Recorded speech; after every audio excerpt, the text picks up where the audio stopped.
Good evening everyone, good evening, good evening, good evening. जय श्री कृष्णा। कैसे हैं आप सब लोग? मुझे फटाफट से बताओ, क्या मेरी आवाज़ आ रही है? Everybody, what's up people, what's up. एक बार ऑडियो वीडियो कंफर्म करेंगे क्या मेरी आवाज़ आप तक प्रॉपरली आ रही है? यस सर, फैंटास्टिक फैंटास्टिक, ठीक है। ओके, तो देखो ध्यान से मेरी बात सुनो। सुनो मेरी बात ध्यान से। सर बेसिकली हम कर रहे थे चैप्टर नंबर 5। ये सर चैप्टर नंबर 5, और चैप्टर नंबर 5 हमारा ऑलमोस्ट आधा हो चुका था। आज कोशिश करेंगे, आज कोशिश करेंगे कि चैप्टर को समाप्त कर दें। क्या बात कर रहे हो? हाँ जी सर, आज तो दूसरी क्लास है चैप्टर 5 की। हाँ बेटा, बस इतना ही है चैप्टर। तो मुझे बताओ, क्या हमने आरबीआई खत्म कर दिया था? मतलब आरबीआई का टॉपिक खत्म कर दिया था? आरबीआई खत्म कर दिया था? एवरीबडी मुझे फटाफट से बता दो। क्या हमना जो आरबीआई का टॉपिक है वो खत्म हो चुका था? आरबीआई हमने सब पूरा का पूरा पढ़ लिया था। हाँ जी, पूरा का पूरा पढ़ लिया था। अब उसके आगे जो बाकी के ऑर्गेनाइजेशंस हैं वो हम पढ़ने वाले हैं। एवरीबडी, यस सर, हाँ ओके। तो आओ फटाफट से सर शुरू करते हैं किससे? सेबी से। सेबी के बारे में आपने शायद कभी पहले पढ़ा हो, कभी सुना हो। जल्दी से आते हैं इसके बारे में डिस्कस करते हैं। और जैसे मैंने बोला कि कोशिश करेंगे सर, कोशिश करेंगे सेबी भी हो जाए, सीसीआई भी हो जाए, आईआरडीआई भी हो जाए और नाबार्ड भी हो जाए। आ जाओ। तो देखो बात ऐसी है सर, बात ऐसी है। सेबी फुल फॉर्म आपको पता होनी चाहिए, security and exchange board of India, ठीक है। Establish by the government of India on 12 अप्रैल 1988। देखो जितनी भी ये ऑर्गेनाइजेशन है सर, जितनी भी ऑर्गेनाइजेशन है, कब एस्टैब्लिश हुई है, इनका एक्ट का नाम, एक्ट कौन से ईयर में एनफोर्स हुआ था, वो सब चीज़ें आपको पता होनी चाहिए, राइट। आरबीआई का हमने पढ़ लिया था। अब आते हैं सेबी पे। सेबी जो, अब सेबी का बेटा कुछ अलग ही चीज़ है। क्यों? सेबी को हमने बना दिया था 1988 12 अप्रैल को। अच्छा, लेकिन लेकिन लेकिन उसको हमने उतनी पावर्स नहीं दी थी। क्यों नहीं दी थी? क्योंकि हमको लगा था कि क्या ही हो जाएगा, हाँ, स्टॉक मार्केट में क्या ही फ्रॉड हो जाएगा। उसके बाद क्या हुआ सर? उसके बाद हमारे हर्षद मेहता जी आए। उन्होंने 1992 में सबकी आंखें खोली। Yes sir, yes. आपने सुना होगा स्कैम 1992। जब वो स्कैम हुआ तब जागे, तब सारे के सारे गवर्नमेंट ऑफिशियल्स की आंखें खुली कि भाई सेबी को पावर्स दो। उसके बाद क्या हुआ सर? सेबी को पावर्स मिली कब? 1992 में। सेबी एक्ट 1992 के जो बनाया गया उसके अंदर इसको पावर मिली है। हाँ जी, इसको पावर मिली है। तो मैंने क्या बोला? सेबी कब बना सर? एस्टैब्लिश कब हुआ? एस्टैब्लिश का अगर आपसे क्वेश्चन पूछा जाएगा तो सेबी हमने बनाया 1988 में। अच्छा, ये क्या? हाँ, लेकिन उसको पावर कब दी गई? जब सब कुछ हो चुका था सर 1992 में। हाँ जी, given statutory powers in 1992 with SEBI act 1992। अच्छा ठीक है। सेबी एक्ट 1992 जो था वो कब आया? 30 जनवरी 1992 में। तो आई गेस इतना तो हमको याद रहेगा, ईयर तो हमको याद रहेगा कि सर 1988 में सेबी आया। उसके 4 साल बाद जब हर्षद मेहता स्कैम हुआ, तब सेबी को बोला कि भाई तुमको तो हमने पावर ही नहीं दिया, हाँ, तुम तो कुछ कर ही नहीं पाए, तुमको पावर देते हैं। 1992 में स्कैम के बाद पावर मिला, बिल्कुल पावर मिला, राइट। अब डेट की बात है, डेट की बात है सर। सेबी बना कब? 12 अप्रैल 1988 को। अच्छा, और 30 जनवरी को सेबी एक्ट आया था। एक्ट कब आया? एक्ट बाद में आया सर। सेबी एक्ट हमने बाद में बनाया, बिल्कुल बनाया। कब सर? 1992 30 जनवरी। अच्छा ठीक है, 2-3 बार रीड करेंगे, एमसीक्यू में आपको ध्यान आ जाएगा, बिल्कुल आ जाएगा। इसके बाद बोलता है SEBI is an authority to regulate and develop the Indian capital market. Very important, आपको पता ही है सर। हमने बेसिकली आरबीआई क्यों बनाया था? पूरे बैंक्स को रेगुलेट करने के लिए, है ना। ये हमने क्यों बनाया सर? इंडियन कैपिटल मार्केट को। सर इंडियन कैपिटल मार्केट को रेगुलेट करने के लिए, हाँ जी, जो स्टॉक मार्केट था आपको उसको रेगुलेट करने के लिए। और मेन पर्पस क्या था? कि हम जैसे जो इन्वेस्टर्स हैं उनका पैसा ना डूब जाए भाई। Sir protect the interest of the investors in the capital market, simple सी बात है। अब सुनो मेरी बात ध्यान से, वेरी इंपॉर्टेंट। क्या सेबी के पहले, सेबी तो 1988 में आया, लेकिन सर क्या उसके पहले भी ऐसा कुछ था क्या? सर बिल्कुल था। सेबी से पहले कौन था? सेबी से पहले था कंट्रोलर ऑफ कैपिटल इश्यूज, जिसको हमने क्या बोला है? सीसीआई। हाँ sir, controller of capital issues has been repealed, मतलब खत्म कर दिया। किसने? सेबी ने। हाँ जी बिल्कुल सही, राइट सर। ये एक controller of capital issue authority थी कैपिटल इशू एक्ट 1947 में। अब सुनो मेरी बात ध्यान से, क्या क्या इंपॉर्टेंट है सर? सबसे इंपॉर्टेंट आपका पूरा का पूरा पैराग्राफ है, सब इंपॉर्टेंट है इसमें। सबसे पहले सेबी कब बना सर? 12 अप्रैल 1988 में। Yes sir. उसको पावर दी गई 1992 में। एक्ट बना सेबी एक्ट 1992 30 जनवरी को, याद हो गया। इसके बाद है कि सेबी क्यों बना है सर? सेबी बना है इन्वेस्टर्स के इंटरेस्ट को प्रोटेक्ट करने के लिए। इसने किसको रिप्लेस किया? किसको रिप्लेस किया? सीसीआई। सीसीआई कौन है यहाँ पे सर? यहाँ पे है कंट्रोलर ऑफ कैपिटल इशू। जो बना था 1947 के एक्ट के थ्रू, कैपिटल इशू एक्ट। ठीक है, ऑल राइट सर, ये क्लियर हो गया, बिल्कुल क्लियर हो गया। उसके बाद क्या बोलता है, हेडक्वार्टर। मुझे फटाफट से बताओ आरबीआई का हेडक्वार्टर कहाँ पे है? एवरीबडी जल्दी से बोलो, आरबीआई का हेडक्वार्टर पढ़ के आए थे, बिल्कुल। सेबी का भी हेडक्वार्टर कहाँ पे है सर? बैंड्रा सर बैंड्रा, हाँ जी, बैंड्रा कुर्ला कॉम्प्लेक्स इन मुंबई। क्या बात है, सेबी का हेडक्वार्टर, हाँ जी। आरबीआई का हेडक्वार्टर भी क्या मुंबई आ चुका था? हाँ जी, मुंबई भी आ चुका था। सेबी का भी हेडक्वार्टर मुंबई में है, बिल्कुल बिल्कुल, बैंड्रा में है बेटा, बैंड्रा कुर्ला कॉम्प्लेक्स मुंबई में। अच्छा, और इसके बेटा कुछ क्या है, रीजनल ऑफिस है। क्या है? Regional office. रीजनल मतलब कि भाई नॉर्थ में एक ऑफिस, ईस्ट में एक ऑफिस, वेस्ट में एक ऑफिस, साउथ में एक ऑफिस। आपको चारों के नाम पता होने चाहिए, चारों के नाम पता होने चाहिए। क्या बोला? Northern, northern, eastern, southern. अच्छा sir, northern, eastern, southern, western regional office. अच्छा ठीक है, ऑलराइट, चारों जगह आपके ऑफिस है। हाँ, चारों जगह आपके ऑफिस है। नॉर्दर्न की बात करते हैं सर, अगर हम ऊपर की बात करेंगे न्यू दिल्ली सर, उसके बाद ईस्टर्न की बात करेंगे कोलकाता, नीचे चेन्नई सर, वेस्ट में अहमदाबाद। तो ये चारों आपको पता होने चाहिए, ये सर चारों आपको पता होने चाहिए। क्या बोला मैंने सर? देखो, दिल्ली, हाँ जी, फिर कोलकाता, नीचे चेन्नई, अहमदाबाद। बात समझ में आ गई? याद रखेंगे, हाँ जी बिल्कुल सही, दिल्ली में है, all right sir, all right. अजी कोलकाता में भी है, ओके सर, ओके। फिर चेन्नई में आ गया नीचे, ओके, और फिर अहमदाबाद में चला गया। ठीक है, चारों जगह आपको याद होनी चाहिए, बिल्कुल याद होनी चाहिए, ऑल राइट सर। इसके बाद क्या बोलता है? सीसीआई, पहले वाले एक्ट की बात कर रहा है, पहले वाले अथॉरिटी की बात कर रहा है। कह रहे CCI was the regulatory authority before SEBI. ये हमने पहले पढ़ लिया, बिल्कुल पढ़ लिया, तो लाइन को इग्नोर मार देंगे। It derived authority from CCI act 1947, ये भी तो हमने ऊपर पढ़ लिया, इग्नोर मार देंगे। सर अप्रैल 1988 में क्या हुआ था? सेबी आया। SEBI was constituted as the regulator of capital market. इसका मतलब क्या है सर? इस पूरे पैराग्राफ को इग्नोर मार देंगे, हाँ जी बिल्कुल। Under a resolution of the government of India, government of India के रेजोल्यूशन के थ्रू सेबी का जन्म हुआ, बिल्कुल हुआ। तो ये हमने ऑलरेडी ऊपर वाले पैराग्राफ में कवर कर लिया है, तो ये पैराग्राफ इग्नोर, ओके। इसके बाद क्या बोलता है सर? अब ये है बहुत ही ज्यादा इंपॉर्टेंट दोस्तों, वेरी वेरी इंपॉर्टेंट। सेबी, शायद आपने पहले पढ़ा भी होगा, क्या बोलता है? SEBI is manage by a board. आपको पता है कंपनी में आपके क्या होते हैं? Board of directors. हाँ, वैसे सेबी में भी है, सेबी में एक बोर्ड बैठता है, हाँ जी, एक बोर्ड बैठता है, जो बड़े बड़े लोग होते हैं जो उसके डिसीजंस लेते हैं। और बोर्ड के अंदर कौन कौन है सर? सबसे पहला चेयरमैन।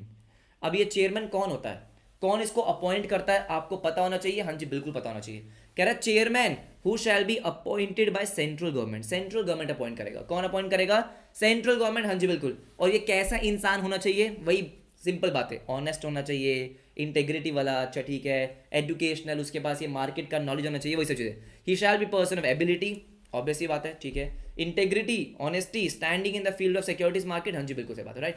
तो ये ज़्यादा इंपॉर्टेंट नहीं है, इंपॉर्टेंट क्या है? चेयरमैन कौन अपॉइंट कर रहा है? सेंट्रल गवर्नमेंट, ठीक है सर, ओके। इसके बाद हमें दो लोग ऐसे चाहिए जो अलग अलग मिनिस्ट्री से आते हैं, 2 members sir, 2 members from amongst the officials of ministry.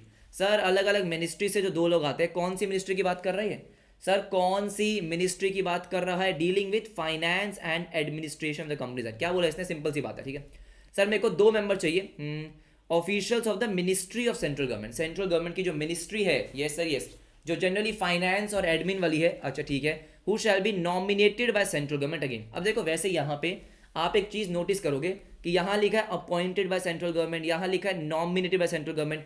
Sir क्या दोनों का मतलब सेम होता है? अलग होता है, लेकिन यहाँ पे इतना रिलेवेंट नहीं है। देखो मैं अपॉइंट किसको करता हूँ, कि भाई मैं इंटरव्यूज वगैरह ले रहा हूँ, हाँ जी, जैसे मान लो हम क्या बोलते हैं कि भाई मैंने 10 लोगों का इंटरव्यू लिया जिसको मैं नहीं जानता, हाँ, मैंने 10 लोगों का इंटरव्यू लिया, उसमें से एक को अपॉइंट करा, अच्छा ठीक है। नॉमिनेट का मतलब क्या होता है? कि मेरे ही ऑफिस के 10 लोग हैं, यस, उन 10 में से मैं 1 या 2 को नॉमिनेट कर रहा हूं कि भाई ये दोनों बन सकते हैं। अब बात समझ रहे हो? राइट, वो उसको नॉमिनेट, लेकिन अगेन यहाँ पे उसका कुछ खास रिलेवेंस नहीं है, उसको छोड़ देंगे। बस आपको पता होना चाहिए कि चेयरमैन सेंट्रल गवर्नमेंट, उसके बाद 2 members officials of the ministry of government, अच्छा ठीक है, ऑलराइट सर, ऑलराइट। थर्ड क्या बोलता है? 1 member, 1 member from amongst the official of RBI. क्या बात कर रहे हो जी? Shall be nominated by RBI. अच्छा, आरबीआई के जो लोग वगैरह होंगे, आरबीआई में जो लोग होंगे उसमें से किसी एक को नॉमिनेट करेंगे, हाँ जी बिल्कुल सही बात है। तो सबसे पहला हमें कौन चाहिए? चेयरमैन चाहिए, सबसे पहला चेयरमैन, सबसे पहला चेयरमैन, ठीक है। फिर हमको चाहिए 2 लोग गवर्नमेंट की मिनिस्ट्री से, अच्छा ठीक है, सर। फिर हमको चाहिए 1 बंदा किससे? आरबीआई से, यस सर, यस। और फिर हमें चाहिए 5 अदर मेंबर्स, 5 लोग हमें और चाहिए, और 5 में से 2 होने चाहिए फुल टाइम। देखो एटलीस्ट, सॉरी 3 होने चाहिए full time. 3 member shall be whole time members. Whole time का मतलब क्या होता है भाई? कि मतलब ये समझो कि हमेशा वहीं रहेंगे, ऐसा मान सकते हो आप, कि होल टाइम, आपने होल टाइम डायरेक्टर्स पढ़ा होगा, ऐसे कुछ होता है, ठीक है sir. Whole time members, yes sir, whole time members who shall be appointed by central government, हाँ जी बिल्कुल sir. And they shall be person of ability, integrity, standing in, वो सब चीजें, हाँ जी बिल्कुल सर। तो क्या बोला यहाँ पे, सुनो मेरी बात ध्यान से, समराइज करेंगे, हाँ 5, अच्छा, और इसमें से 3 कौन sir, whole time members, whole time members. आपने लॉ में इसका मतलब पढ़ा भी होगा, हाँ सुनो मेरी बात सर, एक बार रिवाइज करेंगे। सबसे पहला कौन, चेयरमैन, चेयरमैन कौन अपॉइंट करेगा, कौन अपॉइंट करेगा, सेंट्रल गवर्नमेंट। इसके बाद आपको सर अपनी गवर्नमेंट की मिनिस्ट्री से 2 लोग चाहिए, अच्छा ठीक है। फिर हमको आरबीआई से 1 बंदा चाहिए, अच्छा कितने हो गए, 4, 5 बंदे मुझे और चाहिए, कम से कम 3 होल टाइम, बस कौन अपॉइंट कर रहा है, सेंट्रल गवर्नमेंट। सर क्या याद हो जाएगा, अरे काय को याद नहीं होगा, बिल्कुल याद होगा। एक चेयरमैन, सेंट्रल गवर्नमेंट, अच्छा गवर्नमेंट की मिनिस्ट्री से 2 लोग लेकर आओ, आरबीआई से 1 बंदा लेकर आओ, 5 बंदे और चाहिए, कौन अपॉइंट करेगा, सेंट्रल गवर्नमेंट, 3 बंदे उसमें होल टाइम होने चाहिए। एवरीबडी याद हो गया क्या, ये सुनो इंपॉर्टेंट है इसलिए बार बार बोल रहा हूँ, ओके। आ जाओ फटाफट से नेक्स्ट देखो, functions and responsibilities of SEBI. Sir SEBI की क्या फंक्शन होते हैं, क्या उसकी रिस्पॉन्सिबिलिटी होती है, तो सबसे पहले क्या बोला गया, जैसे हमने वहां भी पढ़ा था कि उसके प्रियम्बल में लिखा हुआ है, सर यहाँ भी प्रियम्बल में लिखा हुआ है कि सेबी को बनाया क्यों गया है, क्यों बनाया गया है। The preamble of SEBI describes the basic function, क्या है सर, मेन चीज तो यही है, क्या, protect the interest of investors in securities and to promote the development of, regulate करना है, डेवलप करना है किसको, सिक्योरिटी मार्केट्स को, बिल्कुल सही बात है सर। मेन काम उनका यही है, क्या है मेन काम, सबसे पहला क्या बोल रहा हो कि भाई हम जैसे इन्वेस्टर्स को प्रोटेक्ट करो रे देवा, हाँ जी बिल्कुल सही बात है। फिर सिक्योरिटी मार्केट को प्रमोट करने का, और लोग इन्वेस्ट करें ताकि उसको डेवलप करो, यस सर। जो पहले फिजिकल में आपकी ट्रेडिंग होती थी, अब इलेक्ट्रॉनिकली होती है, सीमलेस होती है, कोई भी अपना डीमैट अकाउंट ओपन कर सकता है, हाँ जी राइट, उसको रेगुलेट करने का, हाँ जी, ताकि कोई क्या हो, अनफेयर प्रैक्टिसेस नहीं होनी चाहिए, यस सर ठीक है। SEBI has to be responsive to the needs of 3 group, sir 3 groups, yes sir, मतलब सेबी को 3 ऐसे ग्रुप्स के लिए काम करना है, कौन से ग्रुप्स के लिए, सबसे पहला इशूअर ऑफ सिक्योरिटीज, मतलब सर इशूअर ऑफ सिक्योरिटी, अरे बेटा कंपनी की बात कर रहा है ना, किसकी बात कर रहा है, कंपनी की बात कर रहा है, कंपनी जो सिक्योरिटी इशू करता है, रिलायंस, टाटा, ये सब चीजें, इन्वेस्टर हम जैसे लोग, हाँ जी। मार्केट इंटरमीडियरी सर, जो आपके ब्रोकर होते हैं, जेरोधा हो गया, अपस्टॉक्स हो गया, राइट, जो आपने नाम सुने होंगे, ये सर यस, ये वो हो गए। तो बेसिकली यही 3 लोग मेनली आपके स्टॉक मार्केट में, आपकी सिक्योरिटीज मार्केट में, आपके कैपिटल मार्केट में क्या होते हैं, इन्वॉल्व होते हैं। इन तीनों को आपको देखना पड़ेगा, किसको देखना पड़ेगा, सेबी को। सबसे पहला क्या, कंपनी जिसके शेयर्स ट्रेड हो रहे हैं, अच्छा ठीक है सर। उसके बाद दूसरा क्या, आपके इन्वेस्टर्स, ठीक है। तीसरा क्या सर, आपके ब्रोकर, जिसके थ्रू जो जो बीच में होता है, जो कंपनी और आपके इन्वेस्टर्स को मिलाता है, बाय सेलिंग में हेल्प करता है, वो आपका ब्रोकर होता है, हाँ जी ब्रोकर होता है। वेरी सिंपल, वेरी सिंपल, अच्छा ठीक है। अगेन इंपॉर्टेंट क्या है कि सेबी के 3 फंक्शंस हैं sir, SEBI has 3 functions. 3 functions कौन से हैं, देखो ध्यान से मेरी बात सुनो, हाँ सर क्या बोला इसने, क्वासी लेजिस्लेटिव, हाँ जी लॉ के मेरे विद्यार्थियों, क्या आपको पता है क्वासी का मतलब क्या होता है सर, क्वासी लेजिस्लेटिव। हो सकता है मैं प्रोनाउंस गलत कर रहा हूं, लेकिन आपको मतलब बताना चाहिए। बताओ भाई बताओ, quasi legislative, quasi judicial, quasi executive, anybody. अरे मेरे लोग के विद्यार्थियों बताओ, पढ़ के आयोगे सर। बेसिकली क्या है, देखो लेजिस्लेटिव का मतलब क्या है, जो आपके रूल्स एंड रेगुलेशंस बनाता है, अच्छा सर रूल्स रेगुलेशंस। जुडिशियल मतलब जो कोर्ट है, हाँ। तो सेबी वैसे तो लॉ बनाने वाली अथॉरिटी नहीं है सर। क्या सेबी का काम है लॉ क्रिएट करना, नहीं। सेबी का काम है कोर्ट का काम करना, नहीं सर। एग्जीक्यूटिव नहीं सर, नहीं। क्या बोलेंगे इसको, अभी देख लेते हैं, हाँ जी। अपेरेंटली बट नॉट रियली, बिल्कुल सही लिखा, अरे बिल्कुल सही लिखा है sir. Apparently but not really मतलब आपको ऐसा लग रहा है, आपको लग रहा है कि भाई हाँ ये लेजिस्लेटिव फंक्शंस परफॉर्म कर रहा है सर, ये जुडिशियल फंक्शन परफॉर्म कर रहा है, एग्जीक्यूटिव परफॉर्म कर रहा है, लेकिन रियलिटी में वो नहीं है। अब बात समझिए ना, हाँ बच्चे बोल रहे हैं हमने पढ़ रखा है, हम समझ गए, बहुत अच्छी बात है, वेरी गुड, अच्छा ठीक है, आ जाओ। तो क्या बोला गया, क्वासी लेजिस्लेटिव, क्यों सर, क्योंकि ये रेगुलेशंस बनाता है।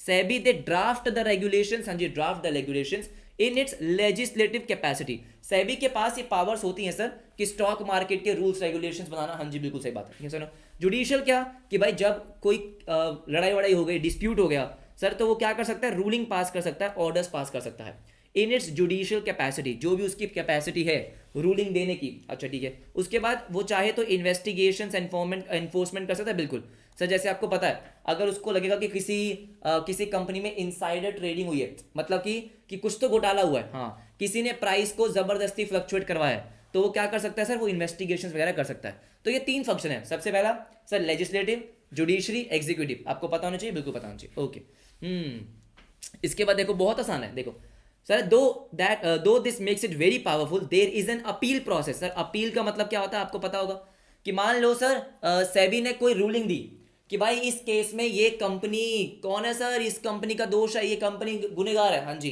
तो वो कंपनी चाहे तो क्या कर सकती है, सेबी के रूलिंग के ऊपर आगे अपील कर सकती है। अपील, हाँ, कि भाई इन्होंने गलत ऑर्डर दिया है, इनकी रूलिंग गलत है, हाँ मेरे को ढंग से इन्वेस्टिगेट करके बताओ। अच्छा ठीक है, तो क्या है सर, अपील प्रोसेस, हाँ जी appeal process to create accountability. Sir appeal process किसके पास अपील करोगे, हम अपील करते हैं सैट के पास, सिक्योरिटीज अपेलेट ट्रिब्यूनल। सर एक ऑर्गेनाइजेशन है जहां पे आप अगर सेबी के रूलिंग से आप नाराज हो, आपको लगता है कि सेबी ने रूलिंग गलत दी है, तो आप सैट के पास जा सकते हो, हाँ जी, सिक्योरिटीज अपेलेट ट्रिब्यूनल। अब इसके बाद सर, इसके बाद अगर मान लो आप सैट से भी नाराज हो गए तो कि यार तूने भी गलत दिया है सर इसके बाद क्या आप अपनी नाराजगी जाहिर करने के लिए कहीं और जा सकते हैं, बिल्कुल जा सकते हैं। कहां पे सर, हम जा सकते हैं सीधा सुप्रीम कोर्ट के पास, बीच में कोई हाई कोर्ट नहीं है। अरे भाई साहब, सेबी से नाराजगी है, आप किसके पास लेके जाओगे, अपना सर क्या बोलेंगे उसको अपनी निराशा किसके पास लेके जाओगे आप, सैट के पास। सैट से नाराजगी है तो आप सीधा सुप्रीम कोर्ट के पास, क्या बात है, ओहो हो, ये लाइन हाईलाइट कर लेना, क्या सर, कि सैट में 3 मेंबर ट्रिब्यूनल होता है, मतलब 3 लोग होते हैं जो रूलिंग देते हैं। अच्छा ठीक है, ऑलराइट, और फिर उसके बाद सुप्रीम कोर्ट, हाँ जी सुप्रीम कोर्ट। बात समझ में आ गई। तो सबसे पहले क्या है सर, सबसे पहले सेबी आपको रूलिंग देगा, अगर आपको इसके आगे अपील करनी है तो सैट के पास सीधा सुप्रीम कोर्ट। ओके ठीक है, अब बात करते हैं सेबी के पावर्स की, बहुत पावर्स है इसमें। अब देखो पावर्स में क्या है, पावर्स में कुछ बहुत ज़्यादा एमसीक्यूज बनते नहीं है, लेकिन एक बार फटाफट से पढ़ लेते हैं। सबसे पहला approve bylaws. Bylaws का मतलब क्या होता है सर, आपके जो क्या बोलते हैं उसको, इंटरनल फंक्शनिंग क्या बोल सकते हैं हम सर, जो आपके कंपनी को फंक्शंस करने के लिए आप रूल्स एंड रेगुलेशंस बनाते हो, जैसे कंपनी के एओए में होता है, हाँ जी सर, जो आप अपने इंटरनल रूल्स एंड रेगुलेशंस बनाते हो कि स्टॉक मार्केट कैसे काम करेगा, जैसे मान लो उसका टाइमिंग्स हो गया या कुछ भी हो गया, यस सर यस ठीक है ऑलराइट, तो वो उसके जो बाय लॉज होते हैं, वो बाय लॉज कौन अप्रूव करता है, सेबी। सेबी सारे के सारे बाय लॉ देखेगा कि आपका स्टॉक एक्सचेंज किस तरीके से काम कर रहा है, उसके फंक्शनिंग के रूल्स रेगुलेशंस क्या है, उसको अप्रूव करेगा। हाँ, अगर उसको लगता है कि कोई रूल बेकार है, इसको चेंज करना चाहिए, तो वो चेंज कर सकता है, मतलब सर वो अमेंड कर सकता है, क्या कर सकता है, अमेंड, हाँ जी, मॉडिफाई कर सकता है, मॉडिफाई कर सकता है। उसके बाद सर वो चाहे तो क्या कर सकता है, इंस्पेक्ट कर सकता है books, inspect the books of accounts, हाँ जी, and call for periodical returns from recognised stock exchange. उसको लगता है भाई कोई स्टॉक एक्सचेंज कुछ गलत वलत कर रहा है, यस सर राइट, तो वो स्टॉक एक्सचेंज की जो रिकॉग्नाइज्ड स्टॉक एक्सचेंज है, मान लो एनएससी बीएससी, यस सर, तो इनके वो क्या कर सकता है, इनका बुक्स ऑफ अकाउंट्स मंगवा सकता है कि भाई दिखाओ क्या चल रहा है, अकाउंटिंग वाउंटिंग दिखाओ, बिल्कुल सही बात है right. Inspect the books of accounts of a financial intermediary, मतलब सर सेबी चाहे तो किसी ब्रोकर की भी इंस्पेक्शन कर सकता है, वो क्या करेगा, inspect the books of accounts. क्या बात कर रहे हो, हाँ, अगर उसको लगता है कि भाई ये जो ब्रोकर है ना, कुछ तो दिक्कत हुई है, जैसे फॉर एग्जांपल मान लेते हैं कि बहुत बड़ा दिन था, इलेक्शन का डे था, यस सर, अब इलेक्शन डे में क्या होता है बेटा, मार्केट में बहुत हलचल होती है, उस दिन वो ब्रोकर चला ही नहीं, मतलब सर, मतलब वेबसाइट हैंग हो गई, क्या हो गई, वेबसाइट हैंग हो गई, 2 घंटे तक वेबसाइट हैंग रही, तो स्टॉक मार्केट को अगर लगता है, क्या लगता है कि यार कुछ गड़बड़ वड़बड़ तो नहीं है, तो वो इंस्पेक्शन भी करवा सकता है राइट, वो बुक्स ऑफ अकाउंट्स भी चेक कर सकता है कि भाई इन्होंने कुछ बहुत ज़्यादा एबनॉर्मल प्रॉफिट तो बुक नहीं करा, ऐसा कुछ, ठीक है सर। कंपेल सर्टेन कंपनीज, अब देखो क्या बोल रहा है, कंपेल का मतलब एक तरीके से हो गया फोर्स करना, sir compel certain companies to list their shares in one or more stock exchange है। अब ये बड़ा अजीब सा है सर, पहले के 4 तो हमें समझ में आते हैं कि सेबी क्या करता है, स्टॉक एक्सचेंज के बाय लॉज को अप्रूव करता है, अमेंड कर सकता है, ठीक है, वो चाहे तो स्टॉक एक्सचेंज की बुक्स ऑफ अकाउंट्स को चेक कर सकता है, फाइनेंशियल इंटरमीडिएरीज की बुक्स ऑफ अकाउंट को चेक कर सकता है। 5वां बोलता है वो किसी भी कंपनी को इन्फ्लुएंस करना, फोर्स कर सकता है कि तुम्हें क्या करना है, अपने शेयर्स किसी ना किसी स्टॉक एक्सचेंज में लिस्ट करवाना है। सर ये क्या बात है कमाल की बात है, मतलब मान लो मेरी कंपनी है, लेकिन मेरी बहुत बड़ी कंपनी है, बहुत बड़ी कंपनी है, हाँ बहुत बड़ी कंपनी है, लेकिन मेरे शेयर्स किसी भी स्टॉक एक्सचेंज पे लिस्टेड नहीं है, तो भाई सेबी क्या कर सकता है, सेबी बोलेगा यार मैं चाहता हूं कि तुम स्टॉक एक्सचेंज पे लिस्ट हो जाओ, क्योंकि सर इसका रीजन क्या हो सकता है कि जब आप स्टॉक एक्सचेंज पे लिस्ट हो जाते हो तो आप क्या, आपके ऊपर बहुत सारे कंप्लायंस, बहुत सारे रेगुलेशंस लग जाते हैं, मतलब आपको बहुत सारे रिपोर्टिंग करनी पड़ेगी, फिर आपके पास फ्रॉड करने के चांसेस कम हो जाते हैं, ऐसा कुछ होता है। ज़्यादा डिटेल में जाने की जरूरत नहीं है, लेकिन हाँ अगर सेबी को लगता है कि यार ये कंपनी बहुत बड़ी होती जा रही है, हाँ, और इसको रेगुलेट करना बहुत ज़रूरी है, तो वो क्या करेगा, वो कहेगा भाई तुम लिस्ट हो जाओ। अच्छा, तो और भी बहुत रीज़न होते हैं, लेकिन ठीक है, ये सिंपल सा पॉइंट है, आपको पता होना चाहिए। अगेन रीड मारोगे हो जाएगा सर। उसके बाद लास्ट आपका सेबी का टॉपिक क्या आता है, राइट? नहीं स्मृति, ऐसा नहीं होता, ऑब्वियसली बात है, पब्लिक कंपनी, ठीक है। SEBI's role in business facilitation, SEBI का बिजनेस फैसिलिटेशन में क्या रोल होता है, तो देखो ध्यान से। SEBI is responsible for the development of India capital market, हमको पता है। Market for the corporate issue of capital, पता है हमको, ठीक है। For example, it facilitates public offering of capital by the company, yes. अगर किसी को भी, अच्छा सर, अगर फॉर एग्जाम्पल किसी को भी क्या करना होता है कि शेयर्स इशू करने हैं, जिसको हम क्या बोलते हैं, आईपीओ, तो भाई वो आईपीओ में क्या आपके प्रोस्पेक्टस में क्या होना चाहिए, आपको प्रोस्पेक्टस कैसे इशू करना है, क्या रूल्स हैं, वो सब कुछ सेबी आपको बताता है। सेबी में रूल्स, हाँ, सेबी आपको रूल्स वगैरह सब कुछ बताएगा, सब कुछ बताएगा, टेंशन मत लो। और आपको वो सारे रूल्स रेगुलेशंस फॉलो करने पड़ेंगे, yes. Thus these companies are able to access the capital market for their funding requirements. भाई अगर एक पूरा प्लेटफॉर्म है आपके पास, और वो प्लेटफॉर्म के ऊपर बेटा एक दादाजी बैठे हैं जो नजरानी, यहाँ बिल्कुल एकदम उनकी नज़र में है सब कुछ, तो आपको भी होता है कि हाँ भाई हाँ, हम आराम से पब्लिक से पैसा ले सकते हैं, हमारे पास एक प्लेटफॉर्म है, ठीक है। इट ऑल्सो ओवरसीज, अब देखो क्या बोलता है, कह रहा है it also overseas subsequent trading of their shares on the floor of the stock exchange. सबसे पहले क्या हुआ, सबसे पहले जब आपने अपना सबसे पहले ऑफर किया आईपीओ, इनिशियल पब्लिक ऑफर, तब सेबी ने क्या किया, तब सेबी ने आपको हेल्प करा, रेगुलेट भी करा, सब कुछ करा। जब आप ट्रेड करना स्टार्ट करते हो तो भी वो आप पे नजर रखता है। क्या बोला, ओवरसीज, हाँ जी, कि कंपनी क्या कर रही है, बहुत ज्यादा कुछ अनयूजुअल तो नहीं हो रहा, वो सब चीजें, हाँ जी वो सब चीजें, ठीक है। ओवरसीज द सब्सिक्वेंट ट्रेडिंग, जब उसकी ट्रेडिंग स्टार्ट हो जाती है।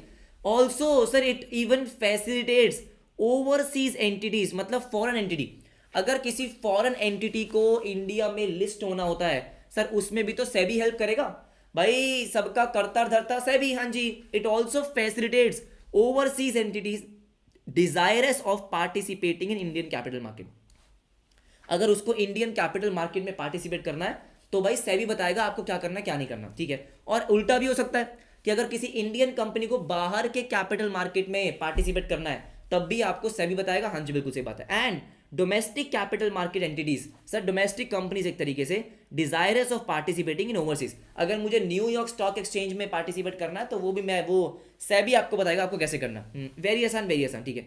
It coordinates with the market developers, हाँ जी, रेगुलेटर्स अब्रॉड, तो ये सारी सेटिंग होती है उनकी, हाँ जी बिल्कुल सही बात है। It is responsible for investors faith, अब क्या बोला इसने, भाई देखो, अगर मैं अपना पैसा स्टॉक मार्केट में लगा रहा हूं तो क्यों लगा रहा हूं, क्योंकि मुझे विश्वास है कि मेरा पैसा डूबेगा नहीं, सेबी है। अगर किसी कंपनी ने कुछ फ्रॉड वगैरह किया तो सेबी कुछ ना कुछ करेगा, हाँ, तो इसका मतलब इन्वेस्टर अगर पैसा लगा रहा है स्टॉक मार्केट में, क्यों सर, क्योंकि उसको भरोसा है, ठीक है। Investors faith in the functioning of the capital market and this assures the corporate of steady flow of funds, सही बात है ना, हाँ। सर इन्वेस्टर को भरोसा हो चुका है तो वो कंपनी को पैसा दे रहा है, और कंपनी को पैसा मिल रहा है बिजनेस करने के लिए, सर किसकी वजह से, सेबी की वजह से। ऑल राइट, मुझे फटाफट से बताओ, बहुत ही आसान था ये सर, जल्दी बताओ, क्या हमारा सेबी खत्म हो गया, क्या बात है, सर बड़ी जल्दी खत्म हो गया, जल्दी बोलो, अब आ जाओ फटाफट से। सर नेक्स्ट क्या बोलता है, बस जल्दी खत्म करेंगे बेटा, कुछ भी नहीं है इस चैप्टर में, मैं आपको आज ही एमसीक्यू भी करवा दूंगा, देखो। CCI, competition commission of India, वाह सर, सीसीआई, हाँ आपको पता क्यों आया था, ताकि एक हेल्दी कंपटीशन मार्केट में बना रहे, हाँ, क्योंकि हेल्दी कंपटीशन इंपॉर्टेंट होता है, यस सर, हेल्दी कंपटीशन बहुत इंपॉर्टेंट होता है, किसी की मोनोपोली क्रिएट हो जाएगी तो अच्छा नहीं होगा, हाँ, तो उसलिए हमने क्या बनाया, सीसीआई, तो उसके बारे में पढ़ेंगे। देखो sir, competition is the contest between organisms, ओहो, एनिमल्स, अरे वाह, इंडिविजुअल, ग्रुप एटसेट्रा कहाँ लेके चला गए sir, in the context of business, हाँ वापिस आओ। Competition is the best means of ensuring that common man has access to the broadest range of goods and services at the most competitive prices। तो पहले की 3 line में सिर्फ कहानियां ignore मार देंगे एग्जाम आ रहे हैं, इसको इग्नोर मारेंगे, हाँ जी बिल्कुल। क्या बोल रहा है, कह रहा है बिजनेस के कॉन्टेक्स्ट में कंपटीशन बहुत जरूरी है कॉमन मैन के लिए, अच्छा, क्योंकि उसके पास अलग अलग ऑप्शन, अलग अलग रेंज अवेलेबल होगी, वेरी गुड, हाँ जी। With increase competition producers will have maximum incentive to, हाँ ये बात तो सही है सर, जब कंपटीशन होता है तो प्रोड्यूसर्स के पास इंसेंटिव होता है इनोवेट करने का, ऑब्वियस सी बात है ना, हाँ सर। अगर 3-4 फर्म्स कंपीट कर रही हैं तो यही कोशिश करती है कि मैं क्या नया कर सकता हूँ, मेरे फोन में मैं क्या ज़्यादा इनोवेट कर दूँ, फोन को तोड़ फोड़ के फ्लेक्सिबल कर दूँ, अच्छा ठीक है, कैमरा बेटर कर दें, उसका डिजाइन बेटर कर दे, क्या बेटर कर दे, स्लीक कर दे, अच्छा ठीक है, इनोवेशन। अगर मोनोपोली हो जाएगी तो वो आलसी हो जाएगा कि मैं हूं डॉन, हाँ जी, तो मेरे को क्या ही करना इनोवेट करके, कौन हराएगा मुझे। बिल्कुल सही बात है। देखो, this would result in reduce cost. जब आप इनोवेशन करते हो तो आपकी एफिशिएंसी बढ़ती है, यस सर, और आपकी कॉस्ट भी कम होती है, हमको पता ही है, yes. Wider choice to customers, ये बात तो है। तो कंपटीशन के बहुत फायदे हैं, बहुत फायदे हैं। A fair competition in market is essential to achieve this objective, right. Competition commission was set up to create and sustain fair competition. Sir इसलिए कंपटीशन कमीशन बनाया गया ताकि मार्केट में ये फेयर कंपटीशन रहना चाहिए, बिल्कुल रहना चाहिए, right. That will provide a level playing field, सबको एक बराबर बराबर मौका मिलना चाहिए to the producers and make the market work for the welfare. तो पहले पैराग्राफ में सिर्फ कहानी आती, ज्यादा कुछ इंपॉर्टेंट था नहीं। अच्छा, कह रहा कंपटीशन दो तरीके के हो सकते हैं, हमने कहीं ना कहीं पहले भी इसको पढ़ा है कि एक डायरेक्ट कंपटीशन, एक इनडायरेक्ट कंपटीशन। डायरेक्ट कंपटीशन बहुत सिंपल सी बात बोलता है, जब आप सेम प्रोडक्ट में ही कंपीट कर रहे हो, जैसे जैसे मैंने बोला सर, पिज्जा हट और आपका डोमिनोज, ये सर, मैकडी और बर्गर किंग, बिल्कुल सही है ना, बात तो सही है, सैमसंग और वन प्लस, करेक्ट। देखो, products that perform the same function compete against each other, जैसे fast food restaurants, McDonald's, Burger King, Coke और Pepsi, pizza, Domino's have competition with each other. हाँ बिल्कुल सही बात है। अच्छा ये, लेकिन इन डायरेक्ट में इन्होंने थोड़ा सा अलग लिख दिया, जो हमने पहले पढ़ा था, इको में पढ़ा था। हाँ सर, हमने क्या पढ़ा था, इनडायरेक्ट कंपटीशन का मतलब क्या होता है, इसका मतलब होता है, यहाँ पे बोल रहा है products that are close substitutes. अच्छा, हमने ये भी पढ़ा था कि सर इनडायरेक्ट का मतलब होता है कि आपका कस्टमर सेम है।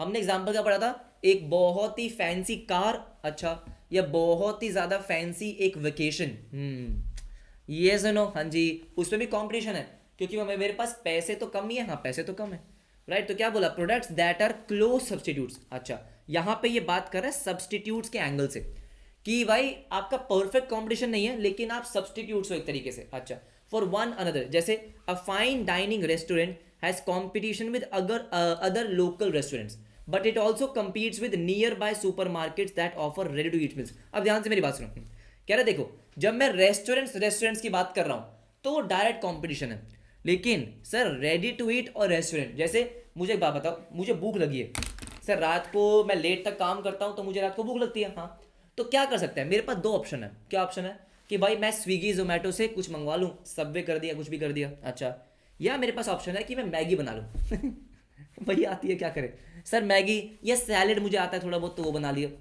तो इसका मतलब क्या है सर, किसमें कंपटीशन हो रहा है, अरे किसमें हो रहा है कंपटीशन, सबवे में, हाँ, और आपके घर की मैगी और उसमें सैलेड में, ये सुनो, अब बात समझ रहे हो, तो है तो क्या इनडायरेक्ट कंपटीशन, बिल्कुल सही बात है right. But it also competes with nearby supermarket that offer ready to eat meals such as frozen parathas. हाँ आजकल आप देखते हो, अरे आजकल तो क्या होता है बेटा, आजकल तो चपाती भी आती है, बस आपको क्या करना है, उसको बस हीट देनी है sir.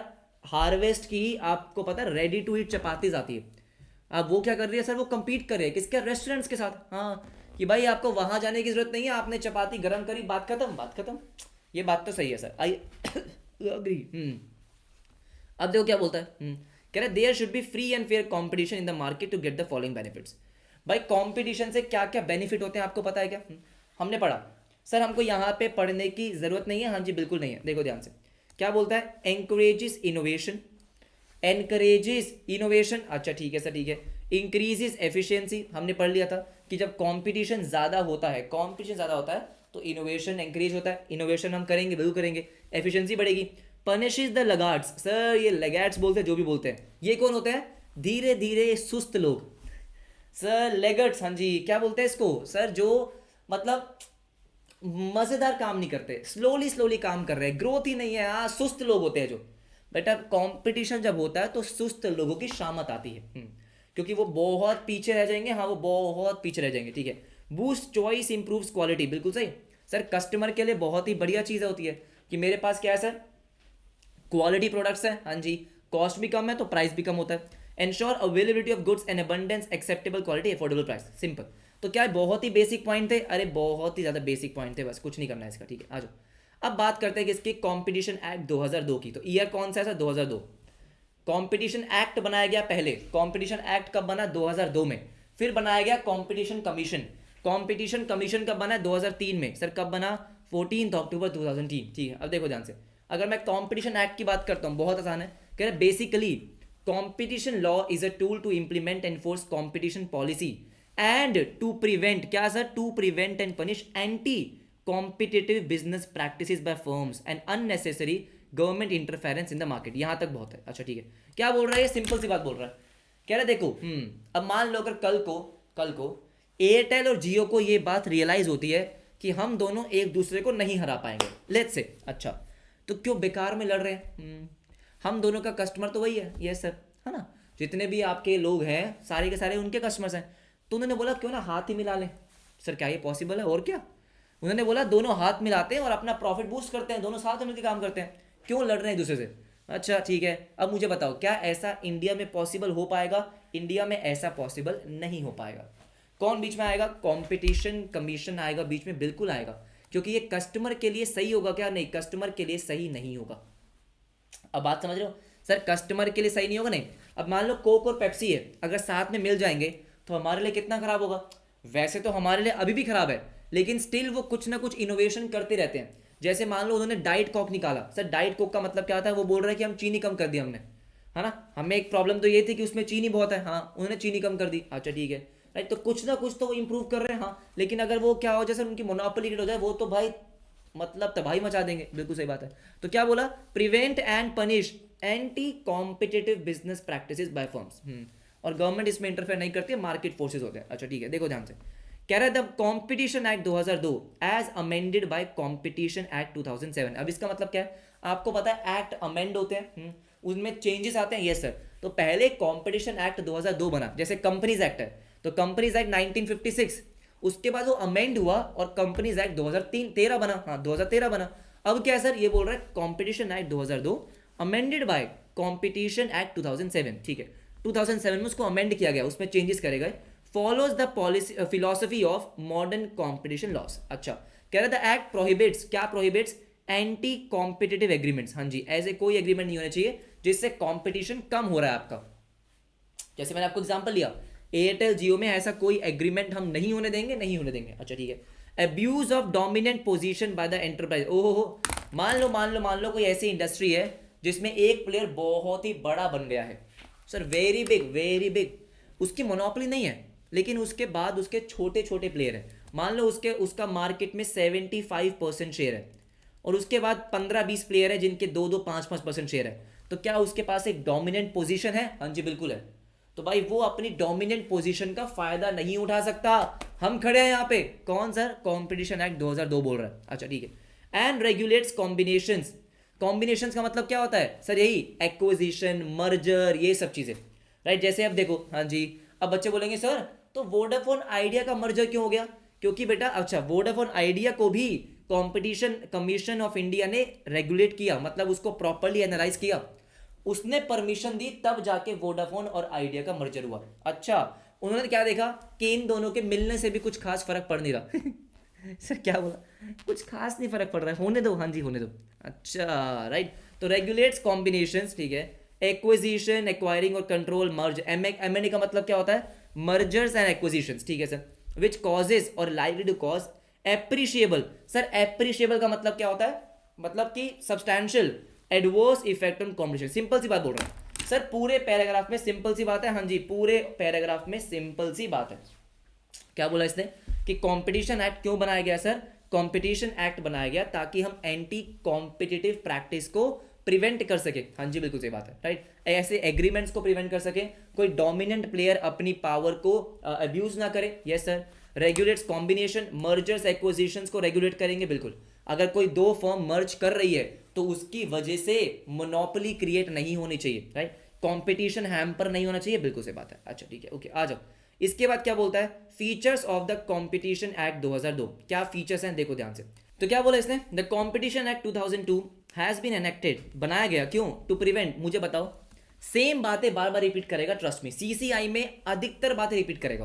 Prevent practices having appreciable, मतलब substantial adverse effect on competition, क्या सेम बात बोल रहा है? एग्जैक्ट सेम बात बोल रहा है, ठीक। Promote and sustain competition in the market, protects the interest of consumer, same बात।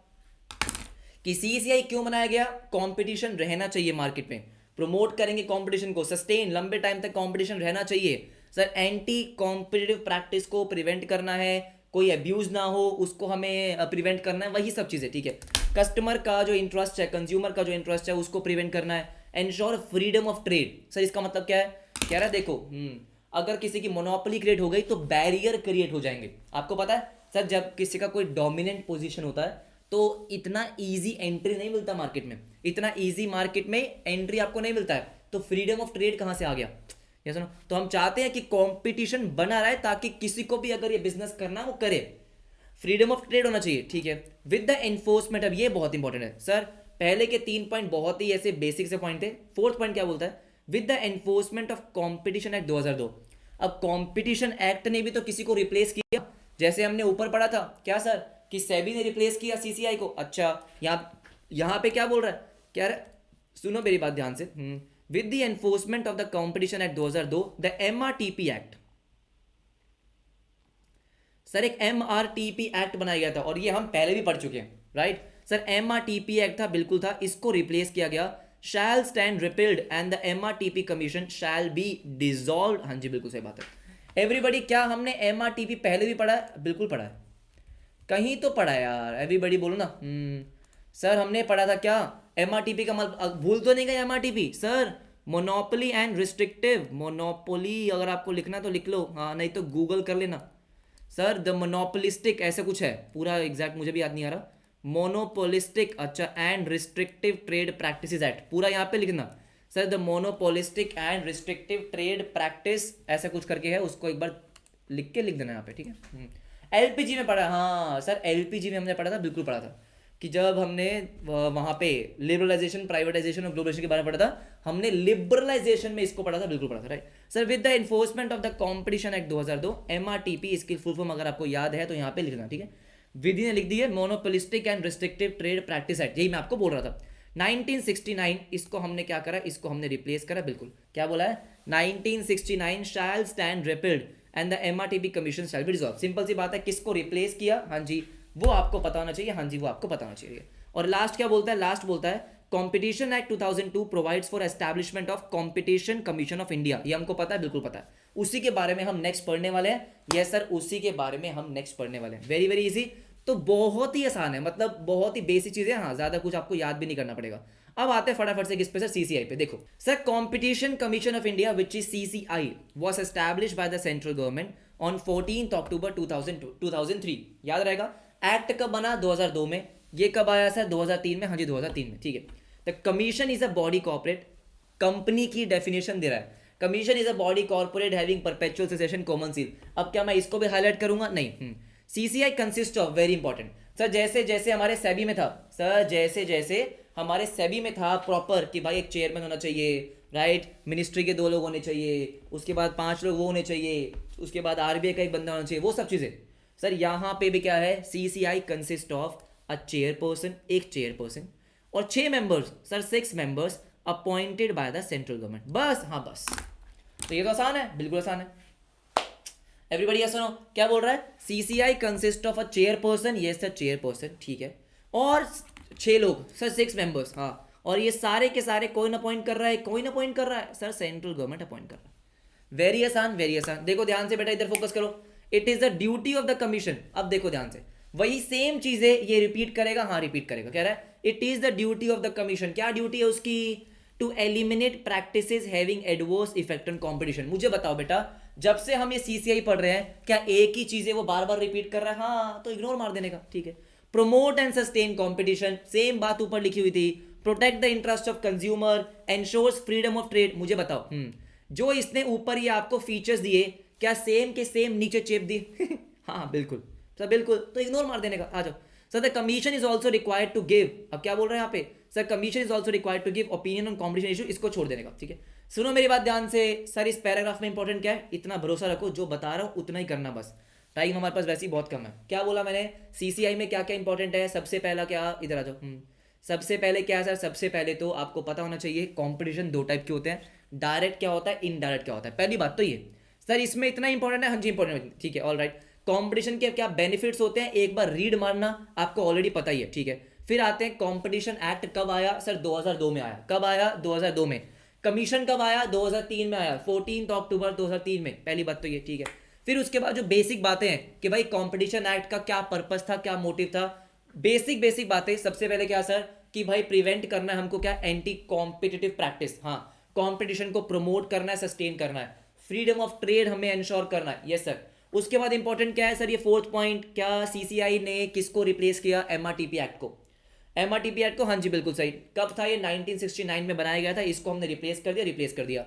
फिर उसके बाद इंपॉर्टेंट क्या है कि सीसीआई जो है उसमें कितने लोग होने चाहिए, एक चेयरपर्सन और 6 लोग जो सेंट्रल गवर्नमेंट अपॉइंट करता है, बस राइट, ये सुनो हाँ। उसके बाद ये बोलता है, क्या बोलता है कि सर कॉम्पिटिशन एडवोकेसी हमें प्रमोट करना है, create public awareness, impart training on competition issues. Sir मैं आपको एक बात समझा देता हूँ, जो हाईलाइट करवाया वो क्यों इंपॉर्टेंट है, क्योंकि ये वर्ड शायद आप पहली बार पढ़ रहे होगे। क्या सर, कॉम्पिटिशन एडवोकेसी, एडवोकेसी का मतलब क्या होता है कि भाई जैसे मैं बोलता हूँ यार तुम ना हार्दिक सर के एडवोकेसी हो, मतलब सर मतलब तुम उसको प्रमोट करते रहते हो, आप बात समझ रहे हो ठीक है, कि भाई जब मैं किसी चीज को बार बार प्रमोट करता हूं तो ऐसे बोलता ना तू उसका एडवोकेट क्यों बन रहा है। आपने कभी मूवीज में देखा होगा, भाई तू उसका इतना एडवोकेट क्यों बन रहा है, हाँ जी क्यों, क्योंकि आप उसका मतलब साथ दे रहे हो, उसको प्रमोट कर रहे हो, तो उसको हम क्या बोलते हैं, कंपटीशन एडवोकेसी, हाँ जी competition advocacy right. Create public awareness, public को अवेयर करने का, कि भाई क्या अवेयर करने का, कंपटीशन मार्केट में चाहिए, मोनोपोली हम साइन नहीं करेंगे, हमको चाहिए नहीं मोनोपोली, कंपटीशन आपके लिए क्या बेनिफिशियल है, कंपटीशन आपके लिए क्यों बेनिफिशियल है, पब्लिक को अवेयर करना, ठीक है। Impart training on competition issues, तो ये बहुत ही बेसिक बेसिक बातें इसने बोली है, हाँ जी। किसी ने बोला चमचा ठीक है, अरे इधर देखो, ये सर यस, ये हमारा हो गया, बिल्कुल हो गया, अच्छा ठीक है ठीक है। इसके बाद क्या बोलता है, the competition commission has been establish, okay, has been establishment for accomplishment for the following objective. अब मुझे बताओ क्या सेम बातें दोबारा बोल देगा वो, हाँ दोबारा बोल देगा, क्या बोलता है, prevent practices having adverse effect on competition, उसके बाद promote and sustain competition, sir interest of consumer, ensure freedom of trade मैं आपको बता रहा हूँ, सुनो ध्यान से सर, मैं आपको बता रहा हूँ क्या, ये 4 पॉइंट इसने इस पैराग्राफ में, इस पैराग्राफ में, इस पैराग्राफ में एग्जैक्ट वर्ड टू वर्ड लिखे, ठीक है। हाँ तो समझ जाना कि टाइम कहाँ पे बचाना है, हाँ जी कहाँ पे बचाना है, ठीक है क्लियर है, इसको छोड़ना, हाँ आ जाओ आओ। रोल ऑफ सीसीआई, कह रहा है प्रियम्बल हमारा सीसीआई का क्या लिखा हुआ है वही सेम बात है, क्या बोलता है, an act to provide, keeping in view of the economic development, कुछ भारी वर्ड ऐड कर दिया, हाँ sir, keeping in view the economic development of the country, the establishment of a commission to prevent practices having adverse effect on competition, promote and sustain competition, protect the interest of consumer, ensure freedom of trade। Word to word match करो sir, word to word match करो, हाँ हो रहा है क्या match, हाँ हो रहा है, तो काय को हाईलाइट कर रहे हो राइट सर, नहीं करने का, बिल्कुल भी हाईलाइट नहीं करने का, ठीक है ओके ओके ओके। एक बार पढ़ लिया, यस सर यस, यहाँ पे फीचर्स पढ़ लेना, इसके अलावा और कुछ भी नहीं पढ़ना, फिर उसके अलावा और कुछ भी नहीं पढ़ना है, बात समझ में आ गई, ठीक है all right sir, all right, बात समझ में आ गई, ठीक है। अब देखो टू अचीव इट्स ऑब्जेक्टिव, जो हमने ऑब्जेक्टिव सर, जो 4 ऑब्जेक्टिव हमने 4 बार पढ़ लिए, हाँ जी, to achieve that objective, all right sir all right, the competition commission of India endeavours to do the following. वो कह रहा है कि भाई ये 4 ऑब्जेक्टिव फुलफिल करने के लिए मैं क्या क्या करेगा, अच्छा, make the markets work for the benefit and welfare of consumers, मैं मार्केट को बोलेगा कि तू कंज्यूमर के लिए काम कर, अच्छा कैसे करेगा, सिंपल सी बात है सर, सीसीआई कुछ ऐसे रूल्स रेगुलेशन बनाएगा कि जिससे कंपटीशन प्रमोट हो, कंपटीशन सस्टेन हो, फ्रीडम ऑफ ट्रेड हो, राइट, प्रिवेंट हो एंटी कॉम्पिटिटिव प्रैक्टिसेस, तो क्या बोला, make the market work for the benefit and welfare of consumers, हाँ जी, हम उसको डोमिनेंट पोजीशन का फायदा नहीं उठाने देगा, ठीक है आ जाओ। फिर क्या बोलता है, ensure fair and healthy competition, very nice, in economic activities, जो भी आपकी एक्टिविटीज हो रही है, से आपका डिस्ट्रीब्यूशन, आपका सेल बाइंग जो भी हो रहा है, ठीक है, इन the country for faster and inclusive growth and development of economy. अब क्या कर रहा है, वही बातें लिख रहा है सर, बातें वही हैं, अब इसने लैंग्वेज को चेंज कर दिया, कह रहा है हम वील एंश्योर कि भाई कंपटीशन क्या है, फेयर है, हेल्दी है, लेवल प्लेइंग फील्ड है, हाँ जी, सारी एक्टिविटीज में जो भी आप बिजनेस कर रहे हो, जो भी आप सर्विसेज दे रहे हो, हाँ जी, ताकि मेरा कंट्री क्या हो सके सर, ग्रो कर सके। इंक्लूसिव मतलब सबको लेके चलने का, सर इंक्लूसिव का मतलब क्या होता है सर, इंक्लूडिंग एवरीबडी, हाँ सबको, हम सब ग्रो करें सर, जब कंपटीशन होता है तो सब ग्रो करते हैं, अच्छा ठीक है। इंप्लीमेंट कंपटीशन पॉलिसीज, ताकि एंटी कॉम्पिटिटिव एग्रीमेंट्स ना हो, ठीक है sir, implement competition policies with an aim to effectuate the most efficient utilisation of economic resources. अरे अरे अरे अरे, मुझे बताओ बेटा, मुझे बताओ, क्या आपको ये लग रहा है कि शायद इसने कोई नया पॉइंट लिखा है, एवरीबडी, क्या हमको लग रहा है कि इसने कुछ नया पॉइंट लिख दिया? हाँ, क्या बोल रहा है? कह रहा है implement competition policies with an aim to effectuate. Sir effectuate का मतलब क्या होता है? कि टू एम टू, क्या बोलेंगे यार इसको सर, उसको लेके आना। हाँ रुको रुको रुको सर, इफेक्चुएट का मतलब क्या होगा? With an aim to effectuate the most efficient utilisation. Sir to bring, ऐसा बोल सकते हैं, टू ब्रिंग अबाउट, तो ऐसे कुछ होता है। बाकी गूगल कर लेना। यस सर, यस ठीक है सर, ऐसा कुछ होगा। इनफेक्चुएट का मतलब क्या होता है sir? To bring the most efficient utilisation of economic resources. इस पूरे पॉइंट का समरी यही है क्या? कि हमें कुछ ऐसे कंपटीशन पॉलिसीज बनानी है जिससे आपका फेयर एंड आपका अनफेयर कंपटीशन अवॉइड हो जाए। ये सर, फेयर कंपटीशन होना चाहिए, फ्रीडम ऑफ ट्रेड होना चाहिए, वो सब चीज़ें, ताकि हमारे इकोनॉमिक रिसोर्सेज का एफिशिएंट यूटिलाइजेशन हो। क्यों? क्योंकि हमने पढ़ा कि जब कंपटीशन होता है तो इनोवेशन होता है, एफिशिएंसी बढ़ती है, वो सब चीज़ें, और कुछ भी नहीं। ठीक है सर, थर्ड क्या बोलता है? हाईलाइट भी नहीं कर रहा हूँ बेटा मैं, बिल्कुल नहीं कर रहा। हाँ जी, बिल्कुल भी नहीं कर रहा हूँ। ठीक है, develop and nurture effective relations and interactions with sectoral regulators. हाँ, कुछ तो ढंग का बोला इसने। क्या बोल रहा है? कह रहा है effective relations and interactions with sectoral regulators. मतलब आपको पता है अलग अलग सेक्टर के रेगुलेटर्स हैं। जैसे स्टॉक मार्केट एक अलग सेक्टर, उसका रेगुलेटर। बैंकिंग का रेगुलेटर, अच्छा आरबीआई हो गया सर। इंश्योरेंस का रेगुलेटर आईएडीआई हो गया, जो हमें पढ़ना है। ये सर, अलग अलग रेगुलेटर के साथ आपको काम करना पड़ेगा। उनको बोलना पड़ेगा कि भाई ऐसे रूल्स रेगुलेशंस बनाओ जिससे कंपटीशन बना रहे। अच्छा ठीक है sir, develop and nurture effective relations and interactions with the sectoral regulators to ensure smooth alignment of sectoral regulatory laws. आपको पता है सर, आईआरडीआई का अलग लॉ है, ये सर, सेबी के अलग लॉ है, आरबीआई का अलग लॉ है, अलग अलग सेक्टर में है वो। हाँ जी, अलग सेक्टर में है। तो आप चाहोगे कि भाई उनके जो रूल्स रेगुलेशन जो लॉज हैं, हाँ, वो अलाइंड हैं सीसीआई से। वो ऐसे रूल्स और रेगुलेशंस हैं जो कंपटीशन को प्रमोट कर रहे हैं। इतनी बात है। हाँ जी, इतनी बात है। ठीक है, effectively carry out competition advocacy, वही सेम चीज आ गई। हाँ, कंपटीशन को प्रमोट करना is competition advocacy and spread the information on benefits of competition among all stakeholders. उनको बताओ कंपटीशन बना रहेगा तो सही रहेंगे सारे के सारे, कंज्यूमर भी रहेंगे, इनोवेशन भी होगा, एफिशिएंसी बढ़ेगी, सब सही रहेंगे। हाँ जी, सब सही रहेंगे। ये आपका क्या हो गया सर? सीसीआई का क्या हो गया? हमने जो पढ़ा कि ये सीसीआई क्या क्या करता है अपने ऑब्जेक्टिव फुलफिल करने के लिए। लास्ट इसमें पॉइंट आता है क्या? Role of CCI as business facilitator. Business के लिए क्या करता है? ठीक है, fair competition is key to thriving business sector. अगर कंपटीशन फेयर होगा तो सब थ्राइव करेंगे। CCI protects businesses from other businesses unfair practices. क्या बोला? CCI protects businesses from other businesses unfair practices, penalises the erring entities too. क्या मतलब है सर इसका? इन केस अगर मार्केट में कोई बहुत ही बड़ा प्लेयर है जो अपनी डोमिनेंट पोजीशन का फायदा उठा रहा है, हाँ, ऐसा हम होने नहीं देंगे। और जिसने ऐसा किया, एयरिंग मतलब जिसने कुछ गलत किया है, उसको पेनलाइज भी करेंगे, पेनलाइज भी करेंगे। अच्छा, ये बात है। हाँ जी, बिल्कुल sir, right. It promotes competition by preventing abuse of dominance. यही बोला मैंने आपको। हाँ जी, बिल्कुल सर, मार्केट प्लेयर। ठीक है, as such it ensures the coexistence of large and small enterprise. Very important sir, CCI की वजह से ही ऐसा होता है कि इंडिया में अगर आप मान लो कोई भी गुड्स एंड सर्विसेज है, उसके बड़े बड़े कंपनी भी है लेकिन छोटी भी है। जैसे अगर बिस्किट्स की बात करता हूँ तो बिस्किट्स में आपने देखा होगा कि बड़ी बड़ी कंपनी के बिस्किट्स भी आ रहे हैं, लेकिन कुछ लोकल आपके प्लेयर्स भी हैं जो बिस्किट्स बनाते हैं और वो बिकते भी हैं, है ना, बिकते भी हैं। हाँ जी, बिल्कुल। आप अगर चिप्स की बात करोगे तो लेस चल रहा है कब से, हाँ, लेकिन उसके बाद कोई और भी लोकल प्लेयर्स आते रहते हैं, बिल्कुल आते रहते हैं। तो लार्ज और स्मॉल एंटरप्राइजेस दोनों ही साथ में काम कर पाते हैं, बिल्कुल कर पाते हैं, क्योंकि लार्ज एंटरप्राइजेस अपनी डोमिनेंट पोजीशन का फायदा नहीं उठा सकते। राइट एवरीबॉडी, मुझे बता दो क्या सी से खत्म हो गया? आई गेस ये सबसे आसान टॉपिक था, क्योंकि इसमें आधी से ज़्यादा बातें रिपीट हुई है। बातें नहीं, बातें आधी से ज़्यादा। हाँ, हमने ज़्यादा हाईलाइट भी नहीं करा इसमें। एवरीबॉडी क्लियर है? आ जाओ देखो। सर नेक्स्ट आपका क्या बोलता है? नेक्स्ट बोलता है insurance regulatory and development authority of India, IRDAI। Yes sir. क्या बोल रहा है कि भाई ये आपको ऑलरेडी बता रहा है कि ये एक ऐसा रेगुलेटर है जो इंश्योरेंस सेक्टर को, ऐसा एक अथॉरिटी है जो इंश्योरेंस सेक्टर को रेगुलेट कर रहा है और डेवलपमेंट में भी हेल्प कर रहा है। किसमें? डेवलपमेंट में। हाँ जी, बिल्कुल सही बात है। IRDAI is an autonomous apex statutory body, okay, which regulates and develops the insurance sector. कुछ खास इंपॉर्टेंट तो नहीं है, वही सब चीजें। ठीक है, it was constituted under insurance regulatory, क्या बोला? Insurance regulatory and development authority act 1999।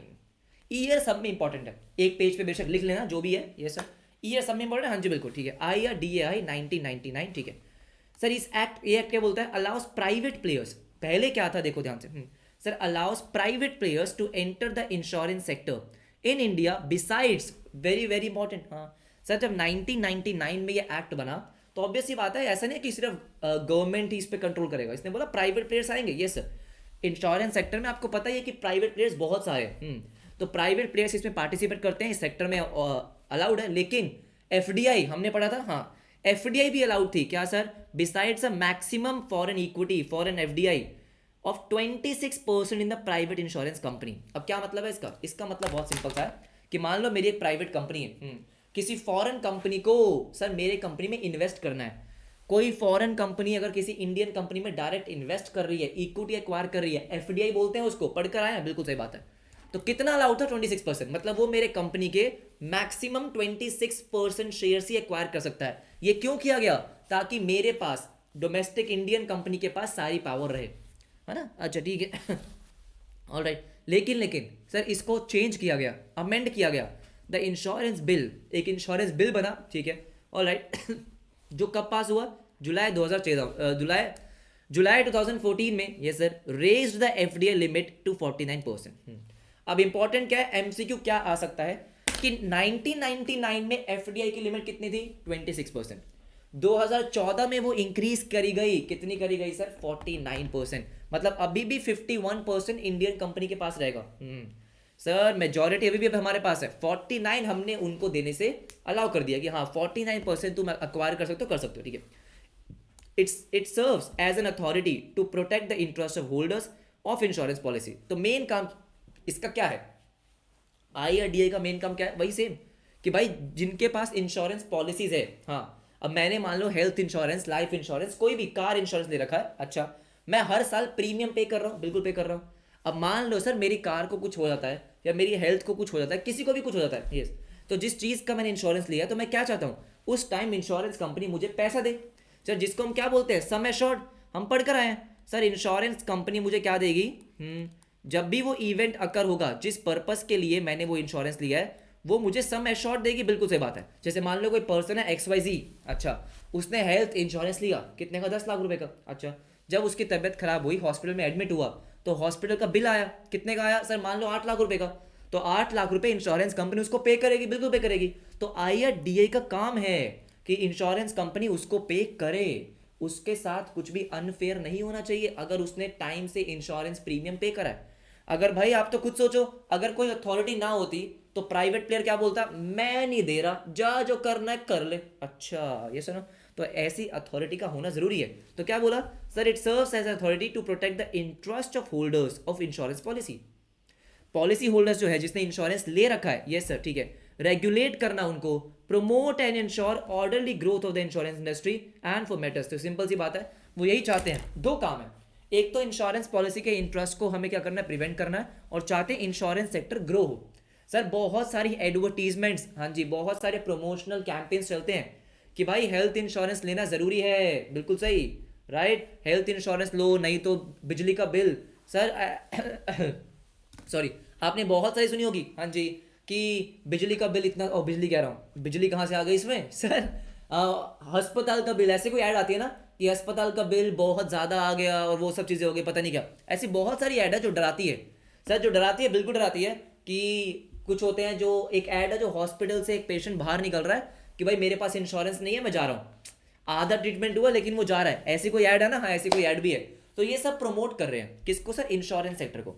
ऐसी कोई ऐड है बेटा, मुझे याद आ रही है, ऐसा कोई ऐड है कि उसके हाथ में ऐसे कुछ फ्रैक्चर लगा होता है और वो हॉस्पिटल से जा रहा होता है कि भाई हॉस्पिटल का बिल मैं नहीं पे कर पाऊंगा, मेरे पास इंश्योरेंस नहीं है, ऐसा कुछ है ना, कुछ तो है, मैं भूल गया। अच्छा देखो आ जाओ, मैं टीवी कम देखता हूँ बेटा, देखो रेगुलेट करना, promote and ensure orderly growth of insurance industry, yes sir yes, हाँ वो पॉलिसी बाजार की है, जिसकी भी ऐड है वो, हाँ तो ये सब इंश्योरेंस सेक्टर को प्रमोट कर रहे हैं, हाँ जी बिल्कुल सही बात है, ठीक है आ जाओ। ऑल राइट, देखो ध्यान से, IRDAI role is to protect, बार बार बोलेगा। अब देखो जैसे सीसीआई में एक मेन लाइन थी, यहाँ पे मेन लाइन क्या है कि ये पॉलिसी होल्डर्स के राइट्स को प्रोटेक्ट करेगा, राइट। और जितनी भी इंश्योरेंस कंपनी है, मान लो अगर मुझे इंश्योरेंस कंपनी स्टार्ट करनी है, तो इंश्योरेंस कंपनी स्टार्ट करने से पहले मुझे क्या लेना होता है सर, रजिस्ट्रेशन सर्टिफिकेट, आपने देखा होगा कंपनीज को लेना होता है, हाँ तो इंश्योरेंस कंपनी को लेना होता है आईआरडीआई से, they provide registration certificate to life insurance companies, yes sir yes, right ठीक है। और रिस्पॉन्सिबल फॉर रिन्यूअल, उनको वो सर्टिफिकेट रिन्यू भी करवाना होता है, modification, cancellation, suspension of this registered certificate. बहुत ही सिंपल सा, ठीक है। उसके बाद क्या होता है मिशन स्टेटमेंट। मिशन स्टेटमेंट का मतलब क्या था कि भाई उनका ऑब्जेक्टिव क्या है, एम क्या है, करना क्या चाहते हो, राइट सर, उनका मेन ऑब्जेक्टिव क्या है। मिशन स्टेटमेंट क्या बोलता है, सबसे पहले क्या वही सेम चीज है, protect the interest of secure their fair treatment to policy holders, policy holders को बचाने का है भाई हमको। अच्छा ठीक है। सेकंड क्या बोलता है sir, bring about insurance sector की ग्रोथ, देखो वही होगा, bring about speedy orderly growth of the insurance industry, वही है क्या, हाँ सर वही है, हाँ या ना। अच्छा ठीक है। सेकंड क्या बोलता है, to set promote monitor enforce high standards of integrity, financial soundness, fair dealing, competence of those it regulates. क्या मतलब सर किसको रेगुलेट कर रहा है, इंश्योरेंस कंपनी को। हाँ तो ये भाई बोल रहा है, कह रहा है भाई हम ये देखते हैं कि जो हमारी इंश्योरेंस कंपनीज हैं दे हाई स्टैंडर्ड्स ऑफ इंटेग्रिटी, मतलब पहले बता दिया करो जो भी आपके इंश्योरेंस के डॉक्यूमेंट में लिखा होता है सर, इंश्योरेंस कंपनी को पहले बता देना चाहिए कि ऐसा होगा तो ये होगा। जैसे फॉर एग्जाम्पल, अरे वो कौन सी मूवी है, अरे act of God, OMG. OMG में क्या था सर कि अर्थक्वेक आ गया था, दुकान ढह गई थी, ये सर ये ठीक है, तो पॉलिसी डॉक्यूमेंट में कुछ लिखा हुआ था, क्या लिखा हुआ था कि भाई this is an act of God, और एक्ट ऑफ गॉड के केस में इंश्योरेंस नहीं मिलेगा। हाँ तो वहां पे इंटेग्रिटी मिसिंग था। आपको ऑनेस्टी से पहले ही, जब कोई पॉलिसी होल्डर आपसे पॉलिसी ले रहा है, सब चीजें आपको एक्सप्लेन कर देनी चाहिए। वही बोल रहा है high standards of integrity. Financial soundness का मतलब क्या हो गया, अब मुझे एक बात बताओ, आप अगर 10 लाख रुपए का इंश्योरेंस ले रहे हो, तो अगर मान लो कुछ भी अगर आपको हो जाता है, आपको नहीं किसी को भी कुछ भी हो जाता है, तो इंश्योरेंस कंपनी आपको 10 लाख पे करेगी। अरे 10 लाख पे करने के लिए उसके पास तो पैसा होना चाहिए। हाँ तो financial soundness, fair dealing, competence of those regulators, तो बहुत ही बेसिक बात है, ठीक है। इसके बाद देखो क्या बोलता है, एंश्योर स्पीडी, हाँ very important, speedy settlement of genuine claims. मतलब सर, मतलब अगर मान लो मुझे इंश्योरेंस का पैसा आज चाहिए, अरे जरूरत आज है, हाँ, और इंश्योरेंस कंपनी कह रही है 2 साल बाद मिलेगा, ऐसा हो सकता है क्या, नहीं, राइट। तो क्या आईआरडीए का काम है कि इंश्योरेंस कंपनी जल्दी से जल्दी क्या करे, सेटलमेंट करे, ये सर। प्रिवेंट इंश्योरेंस फ्रॉड्स, हाँ भाई फ्रॉड नहीं होना चाहिए हमारे साथ, and other mall practices and put in place effective grievance and redressal machinery.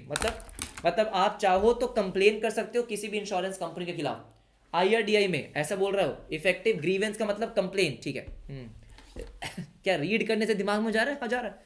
Promote fairness, अच्छा ट्रांसपेरेंसी, वही बातें सेम बोल रहा है। अब यहाँ पे क्या देखो sir, promote fairness, transparency, orderly conduct in the financial market, dealing with insurance, वही बात सेम बातें बोल रहा है, कुछ खास नहीं है, राइट। आ जाओ सर, नेक्स्ट क्या है, take actions where such standards are inadequate, जहां पे आपने जो आपके जो रूल्स एंड रेगुलेशंस हैं, है ना, आपने जो स्टैंडर्ड सेट कर रखे हैं, अगर कोई इंश्योरेंस कंपनी उसको वायलेट कर रही है, वो ढंग से नहीं कर रही, वो सेटलमेंट ढंग से सेटल नहीं कर रही है, आप सेटलमेंट देने में बहुत टाइम लगा रहे हो, पॉलिसी होल्डर्स कंप्लेन कर रहे हैं, फ्रॉड कर रहे हो, तो क्या होगा सर, एक्शन लिए जाएंगे, बिल्कुल लिए जाएंगे, ठीक है। To bring about optimum amount of self regulation in day to day working, क्या होता है देखो, अब ऐसा तो है नहीं ना कि हम हमेशा निगरानी रखेंगे, नहीं, तो हम उनके रूल्स एंड रेगुलेशंस इस तरीके से सेट कर देते हैं कि भाई वो हमेशा खुद से ही ढंग से काम करे, वो बेस्ट है। भाई किसी बाहर वाले को डंडा लेके क्यों आना है, खुद से ढंग से काम करो। हाँ जी, तो हमने क्या बोला, हम क्या करेंगे sir, to bring about optimum amount of self regulation, कि खुद से ही रेगुलेट करते रहे। मतलब जैसे आपको पता है कंपनीज को बहुत सारे डॉक्यूमेंटेशन फाइल करने होते हैं, आपने पढ़ा होगा कि भाई उनको इनकम टैक्स रिटर्न फाइल करना है, उनको ये फाइल करना है, उनके बाद ये सर्टिफिकेट है, वो सर्टिफिकेट है, तो ये क्या है, सेल्फ रेगुलेशन, कि खुद से ही वो रेगुलेट करते रहते हैं, क्योंकि उन्होंने क्या करना होता है, डॉक्यूमेंटेशन फाइल करनी होती है। Day to day working of the industry consistent with the requirement, simple सी बात।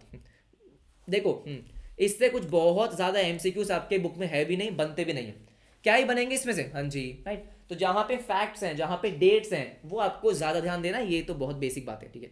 इसके बाद क्या बोलता है, ड्यूटीज, पावर्स एंड फंक्शंस।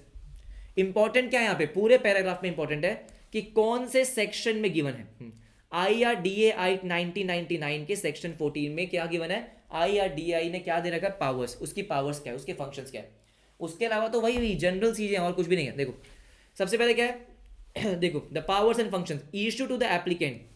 तो पहला फंक्शन क्या है कि उसको रजिस्ट्रेशन सर्टिफिकेट देना, अभी पढ़ा हमने, बिल्कुल पढ़ा, उसको रिन्यू करना, मॉडिफाई करना, ये पहला हो गया कि भाई हमने क्या करना है सर, हमने इंश्योरेंस कंपनी को रजिस्ट्रेशन सर्टिफिकेट देना है, ठीक है। उसके बाद पॉलिसी होल्डर्स का इंटरेस्ट प्रोटेक्ट करना, क्या अगेन ये भी बातें रिपीट कर रहा है, हाँ, interest of the policy holders, protection of the interest of the policy holders.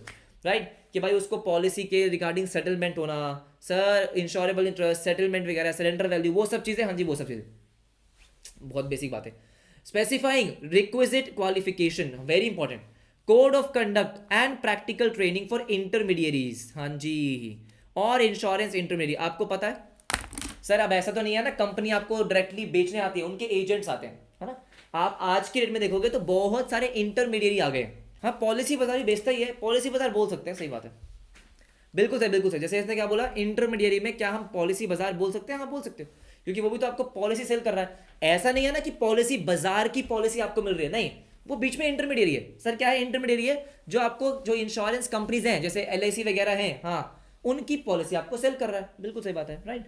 Compare करके कौन सा सस्ता है कौन सा नहीं है, उसके उसकी आपको पॉलिसी सेल कर रहा है. हाँ सिंपल सी बात है. देखो सर, स्पेसिफाइंग रिक्विजिट क्वालिफिकेशन, हाँ जी, ऐसे नहीं है कि कोई भी आपको आगे पॉलिसी बेचेगा. एक प्रॉपर उसका कोड ऑफ कंडक्ट है, प्रॉपर क्वालिफिकेशन है, ट्रेनिंग आपको मिलती है. जैसे जैसे LIC जो उसके एजेंट्स होते हैं, LIC के एजेंट्स को प्रॉपर ट्रेनिंग मिलती है कि भाई तुम जाओ और अपने जितने भी पब्लिक है उनको एक्सप्लेन करो कि what this policy is all about. आप बात समझ रहे हो? सर उनको खुद को नहीं पता होगा, हम उनसे क्वेश्चन पूछेंगे वो आंसर कैसे करेंगे, तो उनको पता होना चाहिए. बिल्कुल सही बात है, ठीक है. देखो specifying the code of conduct for surveyor's, हाँ जी, एंड लॉस असेसर्स. जैसे जैसे आपने फायर इंश्योरेंस लिया, अब फायर इंश्योरेंस लिया, फैक्ट्री में आग लग गई, तो भाई आग लगने से नुकसान कितना हुआ? सर नुकसान कौन करता है? असेस करते हैं. कौन? Surveyor's and loss assessors. इनका भी क्या होना चाहिए? कोड ऑफ कंडक्ट होना चाहिए. भाई अगर मान लो आपने कार इंश्योरेंस लिया और कार में कुछ हो गया, कुछ भी हो गया, तो भाई अब आपको कितने का क्लेम मिलेगा? वो डिपेंड करता है कि कार में कितना दिक्कत हुआ है, लॉस कितना हुआ है, फैक्ट्री में कितना सामान जला, वो सब चीज़ें, ठीक है. Promoting efficiency in the conduct of insurance business, बहुत बेसिक पॉइंट है. Promoting and regulating professional organisations connected with insurance and re insurance. Sir अब ये क्या होता है? देखो इंपॉर्टेंट तो नहीं है लेकिन सुन लो. री इंश्योरेंस का मतलब क्या होता है? ऐसे बहुत सारी कंपनीज हैं, मान लो आपने किसी कंपनी को बहुत सारे इंश्योरेंस दे रखे हैं. अब उनको भी ना कई बार डर होता है कि यार इतने सारे इंश्योरेंस आ चुके हैं, बड़े बड़े इंश्योरेंस है, मोटे मोटे के. हाँ भाई अगर कल को वो इंश्योरेंस का पैसा लेने आए तो हमारे पास पैसा नहीं हुआ तो वो क्या करते हैं, इंश्योरेंस कंपनी भी आगे उसको री इंश्योर कर देती है. मतलब होता क्या है, होता ये है कि लेट्स से कि एक कंपनी है ABC, हाँ जी, उसके पास बहुत सारे इंश्योरेंस है. अब उसको लगता है यार इतने सारे क्लेम में सेटल नहीं कर पाऊंगा अगर आ गए तो वो आगे क्या करता है, आगे उस इंश्योरेंस को एक तरीके से ट्रांसफर कर देगा. मतलब सर, मतलब ये कि कल को अगर सेटलमेंट करना होगा तो वो क्या करेगा, उसके पास अगर पैसे नहीं हुए तो वो पैसे दूसरी कंपनी से मांगता है, उसको बोलते हैं री इंश्योरेंस. मैंने कंपनी से इंश्योरेंस लिया, उसने आगे उसका री इंश्योरेंस ले लिया, अरे उसको भी कुछ कमीशन मिलती है, इसको भी मिलती है, सब पैसा कमाते हैं. हाँ सब पैसा कमाते हैं, उसको बोलते हैं री इंश्योरेंस और कुछ नहीं, ठीक है. ज़्यादा आपको जानने की भी जरूरत नहीं है. All right. Levying fees, other charges, हाँ जी, जैसे मैंने बोला सर ये सारी जितनी भी चीज़ें हैं इससे एक्चुअली में एक भी MCQ नहीं बनता, मतलब आपके बुक में है नहीं, ठीक है. रीड मारनी और कुछ नहीं, बस आपको मैं रीड मरवा रहा हूँ, देखो ध्यान से. सर फीस वगैरह ऑब्वियस ही बात है, जैसे आपको जैसे अगर मैं कोई ब्रोकर हूँ, राइट, तो अगर मुझे इंश्योरेंस का बिजनेस करना है तो उसकी अलग अलग फीस है, रजिस्ट्रेशन सर्टिफिकेट की अलग फीस होती है, अलग अलग चार्जेस होते हैं. नहीं तो भाई ये सेक्टर गवर्नमेंट कैसे कमाएगी? जैसे फॉर एग्जांपल, हाँ जी, सेबी है, तो क्या वो फीस चार्ज नहीं करते होंगे? RBI, हाँ जी. तो सर अलग अलग क्या होते हैं, चार्जेस होते हैं, क्योंकि पैसे सबको कमाने हैं. सर गवर्नमेंट को भी तो पैसे कमाने हैं. अच्छा ठीक है. कॉलिंग ऑफ इन्फॉर्मेशन, जैसे उसके देखो ये पावर सबके पास है. जैसे हमने पढ़ा ऊपर सेबी के पास, सेबी क्या कर सकता है, सेबी अपने जो अकाउंट्स होते हैं सर वो अकाउंट्स मंगवा सकता है स्टॉक एक्सचेंज से, इंटरमीडिएरी से. ऐसे इसका भी है, वो रिपोर्ट्स मंगवा सकता है, अपनी बुक्स ऑफ अकाउंट्स मंगवा सकता है. क्या बोला? Calling for information. Undertaking inspection, inspection हो सकती है किस चीज़ की? मान लो कि कंपनी है भाई, ज़रूरी क्या है, ज़रूरी है कि उसके पास सफिशिएंट पैसा होना चाहिए. कल को सेटलमेंट के लिए आए तो पैसा हो, हाँ जी पैसा हो, वो कुछ भी कस्टमर को एक्सप्लॉइट नहीं कर रहा है, इसकी इंस्पेक्शन हो सकती है. Conducting inquiries, sir investigations including audit of the insurance. Insurance का मतलब क्या है, जो इंश्योरेंस दे रहा है आपको कंपनी. इंटरमीडियरीज, जैसे आपका पॉलिसी बाजार वगैरह हो गया, इंश्योरेंस इंटरमीडियरी, ये सब चीज़ें, राइट. अगेन सिंपल चीज़ें. इसके बाद control and regulation of rates. Rates का मतलब सर जो आपका प्रीमियम का रेट होता है, क्या होता है, प्रीमियम का रेट होता है. अब प्रीमियम का रेट कैसे डिसाइड होता है, हाँ या ना, तो उस पर भी रेगुलेशन होना चाहिए. ये नहीं कि आप जबरदस्ती बहुत ज़्यादा रेट ले रहे हो. अब जैसे कोविड के बाद इंश्योरेंस का प्रीमियम का रेट बढ़ गया, तो उसका एक रीज़न था, है ना, हाँ या ना. तो ऐसा नहीं कि बहुत ही ज़्यादा आप बढ़ा दोगे तो क्या होगा. सर क्या बोला आपको, control and regulation of the rates, advantages, terms and conditions that may be offered by insurance in respect of general insurance business. Generally दो टाइप के इंश्योरेंस होते हैं, जनरल इंश्योरेंस और लाइफ इंश्योरेंस। जनरल इंश्योरेंस का मतलब क्या होता है, आपका कार का इंश्योरेंस, आपका वो फायर इंश्योरेंस हो गया, ये सुनो, ये हेल्थ इंश्योरेंस हो गया, ये सब चीज़ें, ये सब आपका क्या हो गया सर, ये सब आपका हो गया जनरल इंश्योरेंस। और एक आपका हो जाता है लाइफ इंश्योरेंस। अच्छा वो क्या बोल रहा है, जैसे यहाँ पे उसने किसकी बात करी है, जनरल इंश्योरेंस की। अच्छा ठीक है, ये बेटा आप अपना खुद से पढ़ लेना, और नहीं पढ़ोगे तो भी चलेगा, इतना कुछ है नहीं इसमें। उसके बाद बोला है specifying the form and manner in which books of account shall be maintain. मतलब सर, मतलब सिंपल कि भाई तुम्हें जो फाइनेंशियल स्टेटमेंट्स बनानी है, उसमें क्या क्या डिस्क्लोजर देना है, ऐसा होगा। जैसे कंपनी से 2013 ने बता रखा है, तो इंश्योरेंस कंपनी के लिए किसने बताया, IRDAI ने बता रखा है कि जब भी तुम फाइनेंशियल स्टेटमेंट्स बनाओगे तो अकाउंट्स तुम्हें कैसे प्रिपेयर करने हैं, ठीक है।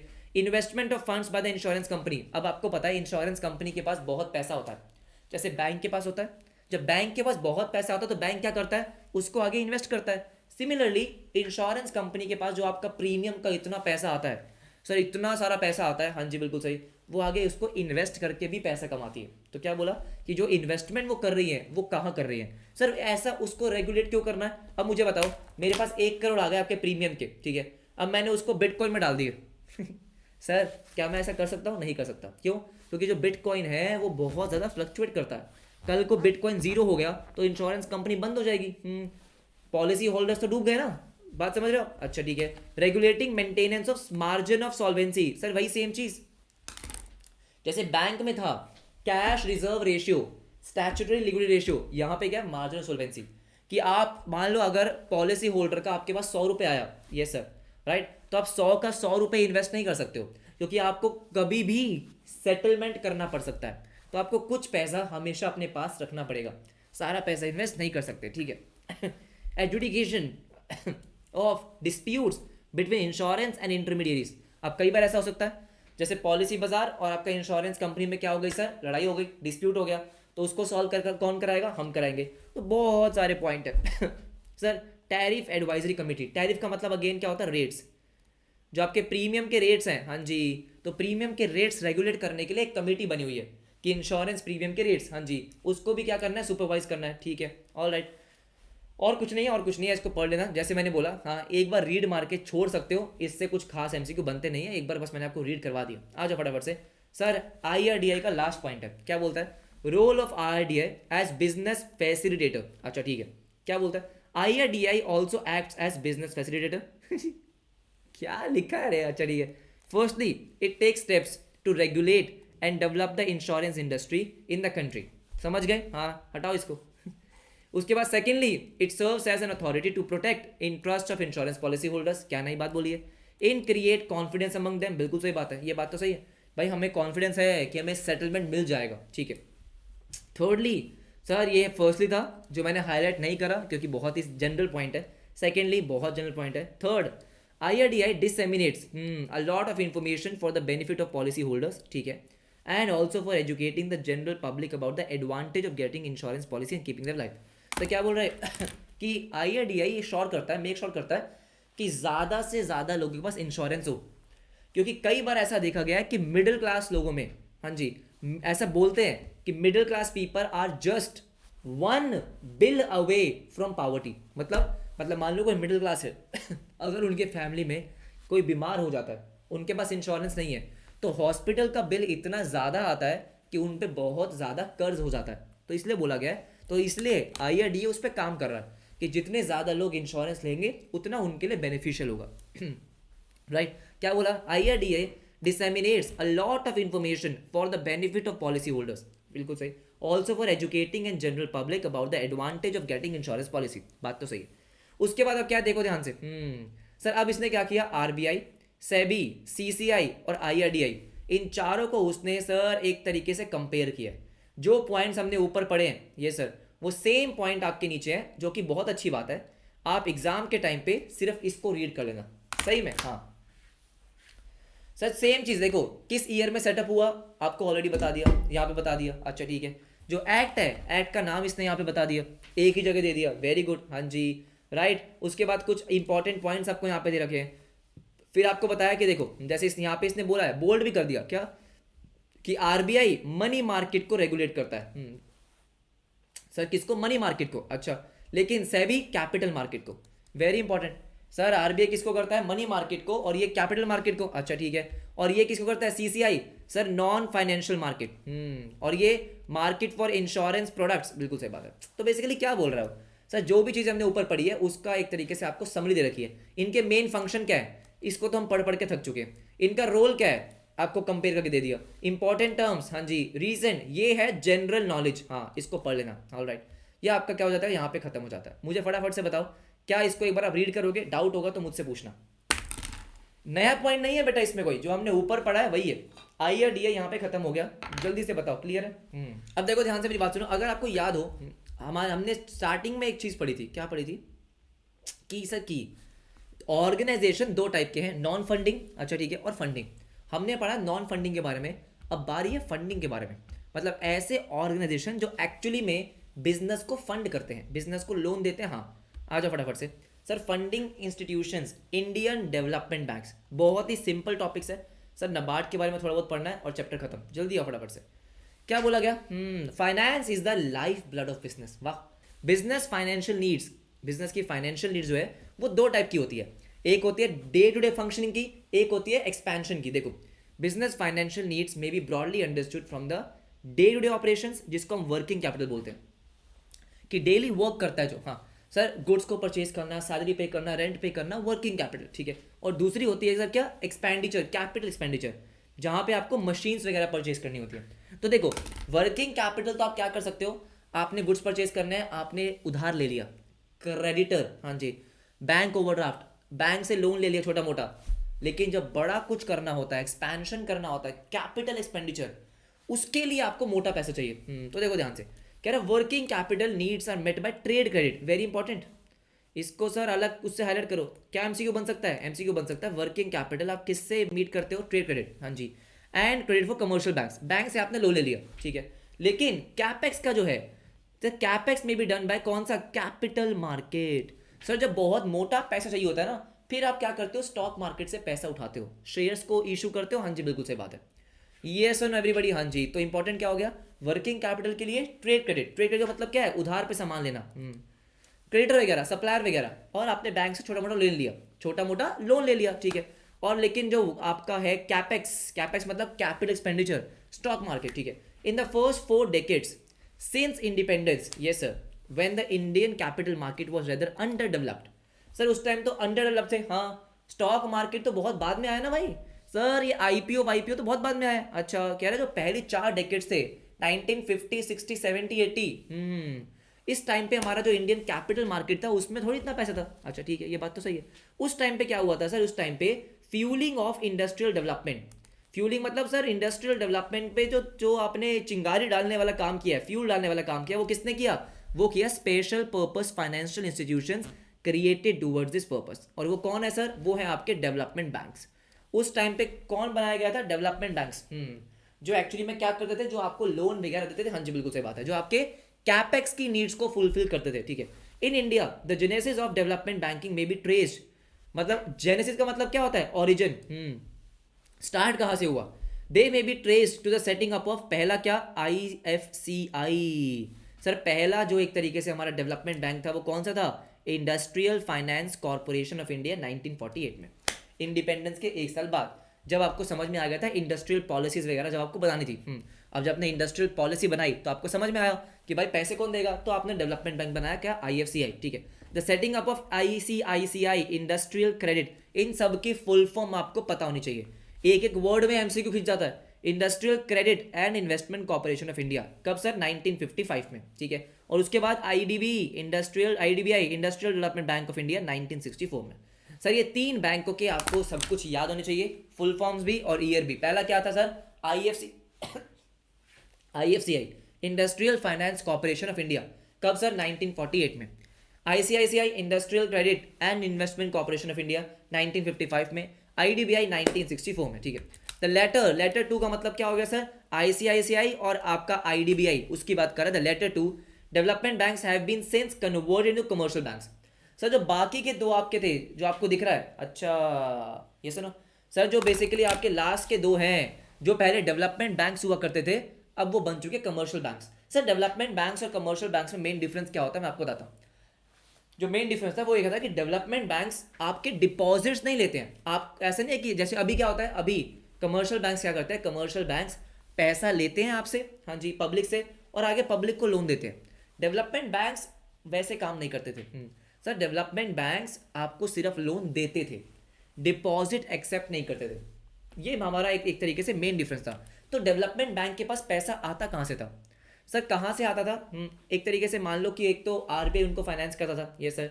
जो आपका सीआरआर होता था, अरे क्या सीआरआर आरबीआई के पास, हाँ, वो सीआरआर यूज होता था किसके लिए? डेवलपमेंट बैंक्स के लिए। देखो ध्यान से, and the IFCI is now a non banking financial corporation. तो इसका देखो ध्यान से, मेरी बात सुनो, क्या बोला इसने? बोला देखो आपके 3 डेवलपमेंट बैंक्स बनाए गए थे। सबसे पहला क्या? आईएफसीआई 1948 में। अब वो क्या बन चुका है? Non banking financial corporation. क्या बन चुका है? एनबीएफसी, हाँ right, NBFC in non deposit seeking industry category. अब ये क्या होता है, इतना जानने की आपको जरूरत नहीं है सर, जरूरत नहीं है, नहीं जरूरत नहीं है कि क्या नॉन डिपॉजिट, ये मान के चलो कि अभी भी इसमें ऐसा ही होता है कि डिपॉजिट्स एक्सेप्ट नहीं करता, ये एक तरीके से लोन देता है, इन्वेस्टमेंट्स वगैरह करता है, जो भी चीजें, लेकिन इतना आपको जाना घुसने की जरूरत नहीं है, क्वेश्चन बनता भी नहीं। मेन क्या है? मेन ये आईएफसीआई अब क्या हो चुका है सर, पहले डेवलपमेंट बैंक था, अब एनबीएफसी बन चुका है, ठीक है। और आपका जो आपका आईसीआईसी है और आपका आईडीबीआई, ये बन चुके कमर्शियल बैंक्स। क्या बन चुके? कमर्शियल बैंक्स, अच्छा ठीक है। These institutions need to be restructured in view of the fact that the Indian capital market developed fairly well and assumed capabilities. इसका मतलब क्या है? कह रहा है जो हमने डेवलपमेंट बैंक बनाए थे वो क्यों बनाए थे? क्योंकि उस टाइम पे कैपिटल मार्केट डेवलप नहीं था। अच्छा राइट, तो कैपेक्स की नीड फुलफिल करने के लिए हमने डेवलपमेंट बैंक बनाया। लेकिन एक बार जब कैपिटल मार्केट डेवलप हो गया, फिर डेवलपमेंट बैंक्स की रिक्वायरमेंट थी नहीं, हाँ, तो हमने डेवलपमेंट बैंक्स को आगे क्या कर दिया? रीस्ट्रक्चर कर दिया, उसको आगे कमर्शियल बैंक्स और आपका एनबीएफसी में कन्वर्ट कर दिया। हाँ जी, बिल्कुल सही बात है, ठीक है। लेकिन अभी भी एक डेवलपमेंट बैंक जो चल रहा है sir, financing agriculture and rural development, क्योंकि वो कमर्शियल बैंक नहीं कर पा रहे थे। कमर्शियल बैंक्स के जो रूल्स रेगुलेशंस हैं सर, वो इतने इंटरेस्टेड थे नहीं एग्रीकल्चर और रूरल में इन्वेस्ट करने के लिए, ठीक है। And rural development however continue to pose developmental challenges, इसीलिए क्या हुआ सर, इसीलिए बना नबार्ड। हाँ जी बिल्कुल, इसीलिए एक डेवलपमेंट बैंक बनाया गया, किसका? नबार्ड का, ठीक है। अब हमें क्या पढ़ना है? सिर्फ नबार्ड के बारे में पढ़ना है, आओ फटाफट से, और चैप्टर खत्म हो जाएगा। सर नबार्ड फुल फॉर्म आपको पता नहीं चाहिए sir, national bank for agriculture and rural development. आसान है, हाँ जी आसान है, ठीक है, alright. Apex development bank, okay sir, okay, इसको हाईलाइट कर लेते हैं। सर इसका हेडक्वार्टर कहाँ पे? जहाँ पे सबका हेडक्वार्टर है, कहाँ पे? मुंबई, ये sir, with branches all over India, ठीक है। Bank has been entrusted with the matters concerning policy, planning, operation in the field of credit for agriculture, other economic activities। तो बेसिकली क्या है सर, सारी की सारी अथॉरिटी किसको मिल गई? नबार्ड को मिल गई। तुम्हें ही पॉलिसीज बनानी है, तुमको ही प्लान करना है, तुम्हें ही सब कुछ करना है एग्रीकल्चर और रूरल डेवलपमेंट के लिए, बिल्कुल सही बात है, ठीक है। तो NABARD is active in developing financing, देखो क्या बोला, financial inclusion policy and is a member of alliance for financial inclusion. अब ये क्या मतलब है? देखो फाइनेंशियल इंक्लूजन का मतलब क्या होता है आपको पता है? आज की डेट में आपका जो बहुत अमीर लोग हैं, हाँ, और जो गरीब लोग हैं, उनके बीच में ना गैप बहुत ज्यादा है, राइट। इंक्लूजन का मतलब होता है कि यार सबके पास पैसा होना चाहिए। आज की डेट में सर वो फाइनेंशियल इंक्लूजन है नहीं। फाइनेंशियल इंक्लूजन में क्या होता है कि सबको एक साथ लेके चल रहे हैं। तो इसलिए क्या बोला गया कि NABARD is active in developing financial inclusion policy. कि क्यों, क्या हुआ सर, एग्रीकल्चर और रूरल थोड़ा सा पीछे रह गया, और बाकी इंडस्ट्रीज आगे निकल गई। यस, तो नबार्ड काम क्या कर रहा है कि इंक्लूजन हो जाए। इंक्लूजन का मतलब क्या है कि उनका भी डेवलपमेंट होना चाहिए, सबको साथ लेके चलो, सबका डेवलपमेंट हो, फाइनेंशियल इंक्लूजन पॉलिसी। और ऐसे ही एक अलायंस बना हुआ है बेटा, क्या बना हुआ है? एक अलायंस बना हुआ है, प्रॉपर अलायंस का मतलब बहुत सारे इंस्टीट्यूशंस जो आते हैं साथ में, और वो इसी काम पे, इसी आप बोल सकते हो इसी ऑब्जेक्टिव के लिए काम कर रहे हो, ठीक है। Is a member of alliance for financial inclusion. Alliance का मतलब समझते हो ना कि एक पूरा ग्रुप बना हुआ है, उसका ये पार्ट है, उसका ये पार्ट है, ठीक है। वो सारे डिस्कस करते हैं कि कैसे हम रूरल एग्रीकल्चर डेवलपमेंट को मतलब फाइनेंशियली इंक्लूड कर सकते हैं, राइट। इनको भी हमें क्या करना है? लोन देना है, इनको भी डेवलप करना है, बिल्कुल सही। वो सब चीज़ें बहुत जनरल बातें हो गई। NABARD has been instrumental in grounding rule, अच्छा rural sir, has been instrumental in grounding rural social innovations, social enterprises in the rural hinterlands. क्या मतलब है इसका? देखो बातें वो सारी की सारी सेम बोलेगा। अब क्या बोलेगा कि नबार्ड का काम क्या है? एग्रीकल्चर रूरल डेवलपमेंट के लिए काम करना, हाँ, उसके लिए पॉलिसीज बनाना, ये सर, यस ठीक है। इनोवेशंस क्या बोला गया? सोशल इनोवेशंस, सोशल एंटरप्राइजेस, बिल्कुल सही। इस लाइन का मतलब क्या हो गया, NABARD has been instrumental in grounding rural social innovations and social enterprises in the rural internet. इसका मतलब बेसिकली हो गया कि देखो जो आपके रूरल बिजनेस हैं, छोटे मोटे बिजनेस होते हैं, है ना, जो जिसको हम कॉटेज बिजनेस भी बोलते हैं, कि जो घर से ही काम कर रहे हैं, छोटा मोटा काम कर रहे हैं, हाँ जी सर, उनको एक तरीके से डेवलप करना। Yes sir. सोशल इनोवेशंस का मतलब क्या हो, जैसे आपने बहुत सारे अलग अलग पॉलिसी बना दी। सोशल इनोवेशन हमारा क्या हो गया सर, सेल्फ हेल्प ग्रुप, वो क्या है, एक सोशल इनोवेशन है, आपने सुना हुआ है sir, self help groups. Yes sir, yes, that is a social innovation. अच्छा, social enterprises, yes sir, in the rural development. Rural hindrance का मतलब क्या हो गया सर, ऐसे जो बहुत ही आप बोल सकते हो पिछड़ा इलाका, राइट, जो मेन स्ट्रीम में नहीं है, हाँ जी, जो मेन स्ट्रीम में नहीं है, राइट, बहुत ही बेसिक चीज है। It has in the process partner with almost about 4,000 organisations in grounding many of the interventions. अरे अरे, ओहो हो, चिट फंड्स बोल रहे हैं बच्चे, हाँ, निधि कंपनी वगैरह भी मतलब मेनली तो इसी पर्पस के लिए बनाई गई थी। Right everybody, yes sir, yes, ठीक है, हाँ, चिट फंड बोल सकते हैं, बिल्कुल बोल सकते हैं कि it's a kind of a social innovation, right. NABARD has been instrumental, हमने पढ़ लिया। It has in the process partner with 4,000 organisations in grounding many of the interventions. अच्छा ठीक है, अब पढ़ने वाले हैं सर, क्या पढ़ने वाले हैं, उसके इंपॉर्टेंट फंक्शंस वगैरह। हाँ जी, फटाफट से आ जाओ, जल्दी से आ जाओ, हाँ जल्दी से आ जाओ। NABARD is the most important institution, most important institutions in the country which look after the development of cottage industry. जैसे मैंने आपको बोला, कॉटेज इंडस्ट्री का मतलब क्या होता है कि जो आप घर से ही कुछ मैन्युफैक्चर कर रहे हो, है ना, घर से ही आप क्या बना रहे हो, साड़ियाँ बना रहे हो, है ना, वो वुलन क्लोथ्स वगैरह, वो सब चीज़ें, ठीक है। Small industries, village industry and rural industry, ठीक है। NABARD besides agriculture also reaches out to allied activities. Sir हाँ जी, कैसी, पोल्ट्री फार्मिंग हो गया, एनिमल हस्बेंड्री, इन सब चीज़ों को भी वो देखता है, बिल्कुल देखता है, जो कहीं ना कहीं रूरल में ही होती है, ठीक है। Discharges its duty by undertaking following rules. तो क्या रूल्स है इसके सर, सिंपल सिंपल से रूल है। ये क्या है सर, एक तो अपेक्स फाइनेंसिंग एजेंसीज है सर, यही क्या करता है आगे जो है आपके स्मॉल बिजनेस वगैरह को, स्मॉल कॉटेज बिजनेस वगैरह को लोन वगैरह देना हो गया, ठीक है। Takes measures towards institution building for improving absorptive capacity of the credit delivery system including monitoring formulating of rehabilitation. बहुत ही गंदी अंग्रेजी लिखी हुई है इन्होंने, रीस्ट्रक्चरिंग ऑफ क्रेडिट। भाई देखो सिंपल सी बात बोल रहा है, हाँ सुन लो सुन लो सुन लो, मेन बात इसने क्या बोली है, मेन बात बोल रहा है कि नाबार्ड ही क्या करता है, पूरा का पूरा एक बैंकिंग सिस्टम, एक क्रेडिट सिस्टम डेवलप करता है, राइट। जैसे आपको पता है आपके स्मॉल रूरल डेवलपमेंट बैंक्स होते हैं, क्या होते हैं, रूरल डेवलपमेंट बैंक्स, हाँ, उनको भी फाइनेंस कर देना। रूरल डेवलपमेंट बैंक्स क्या होते हैं सर, अकेला ये नहीं है कि यही सारे बिजनेस को लोन दे रहा है, नहीं, ऐसा नहीं हो रहा सर। जितने भी आपके स्मॉल स्मॉल बिजनेसेस हैं जो कहाँ पे काम कर रहे हैं, जो रूरल एरिया में काम कर रहे हैं, जो आगे लोन देते हैं, हाँ सर, उनको मॉनिटर करना, उनके साथ काम करना, राइट, उनके लिए कुछ स्कीम्स बनाना सर, उनको एक तरीके से आप बोल सकते हो मोटिवेट करना कि भाई तुम आगे लोन दो, वो सब चीजें। तो क्या बोला, एक प्रॉपर क्रेडिट डिलीवरी सिस्टम होना चाहिए, ट्रेनिंग ऑफ पर्सोनल होना चाहिए कि भाई जैसे मान लो अगर किसी को लोन देना है तो उनको नहीं पता कि क्या एप्लीकेशन है, क्या नहीं है, तो उनको समझाओ सर, फार्मर्स को समझाओ कि लोन लेना है, कैसे लेना है, क्या करना है, कहाँ से तुमको पैसे मिलेंगे, कहाँ से नहीं मिलेंगे, वो सब चीज़ें। पूरा क्रेडिट इंस्टीट्यूशन रीस्ट्रक्चर करना, क्योंकि वहाँ पे इतना एजुकेशन इसके बारे में नहीं है, ठीक है। Coordinates the rural financing activities of all institutions. जैसे मैंने बोला सर, जो भी इंस्टीट्यूशंस आपके डेवलपमेंट वर्क में एंगेज्ड हैं, आपके साथ हैं, जैसे कि सर, जैसे कि मान लो आपका गवर्नमेंट ऑफ इंडिया हो गया, state government, RBI, other national level institution, इनके साथ मिलकर काम करना, ताकि क्योंकि है तो अपना ही ना भाई वो, बिल्कुल सही बात है, ठीक है, ऑलराइट।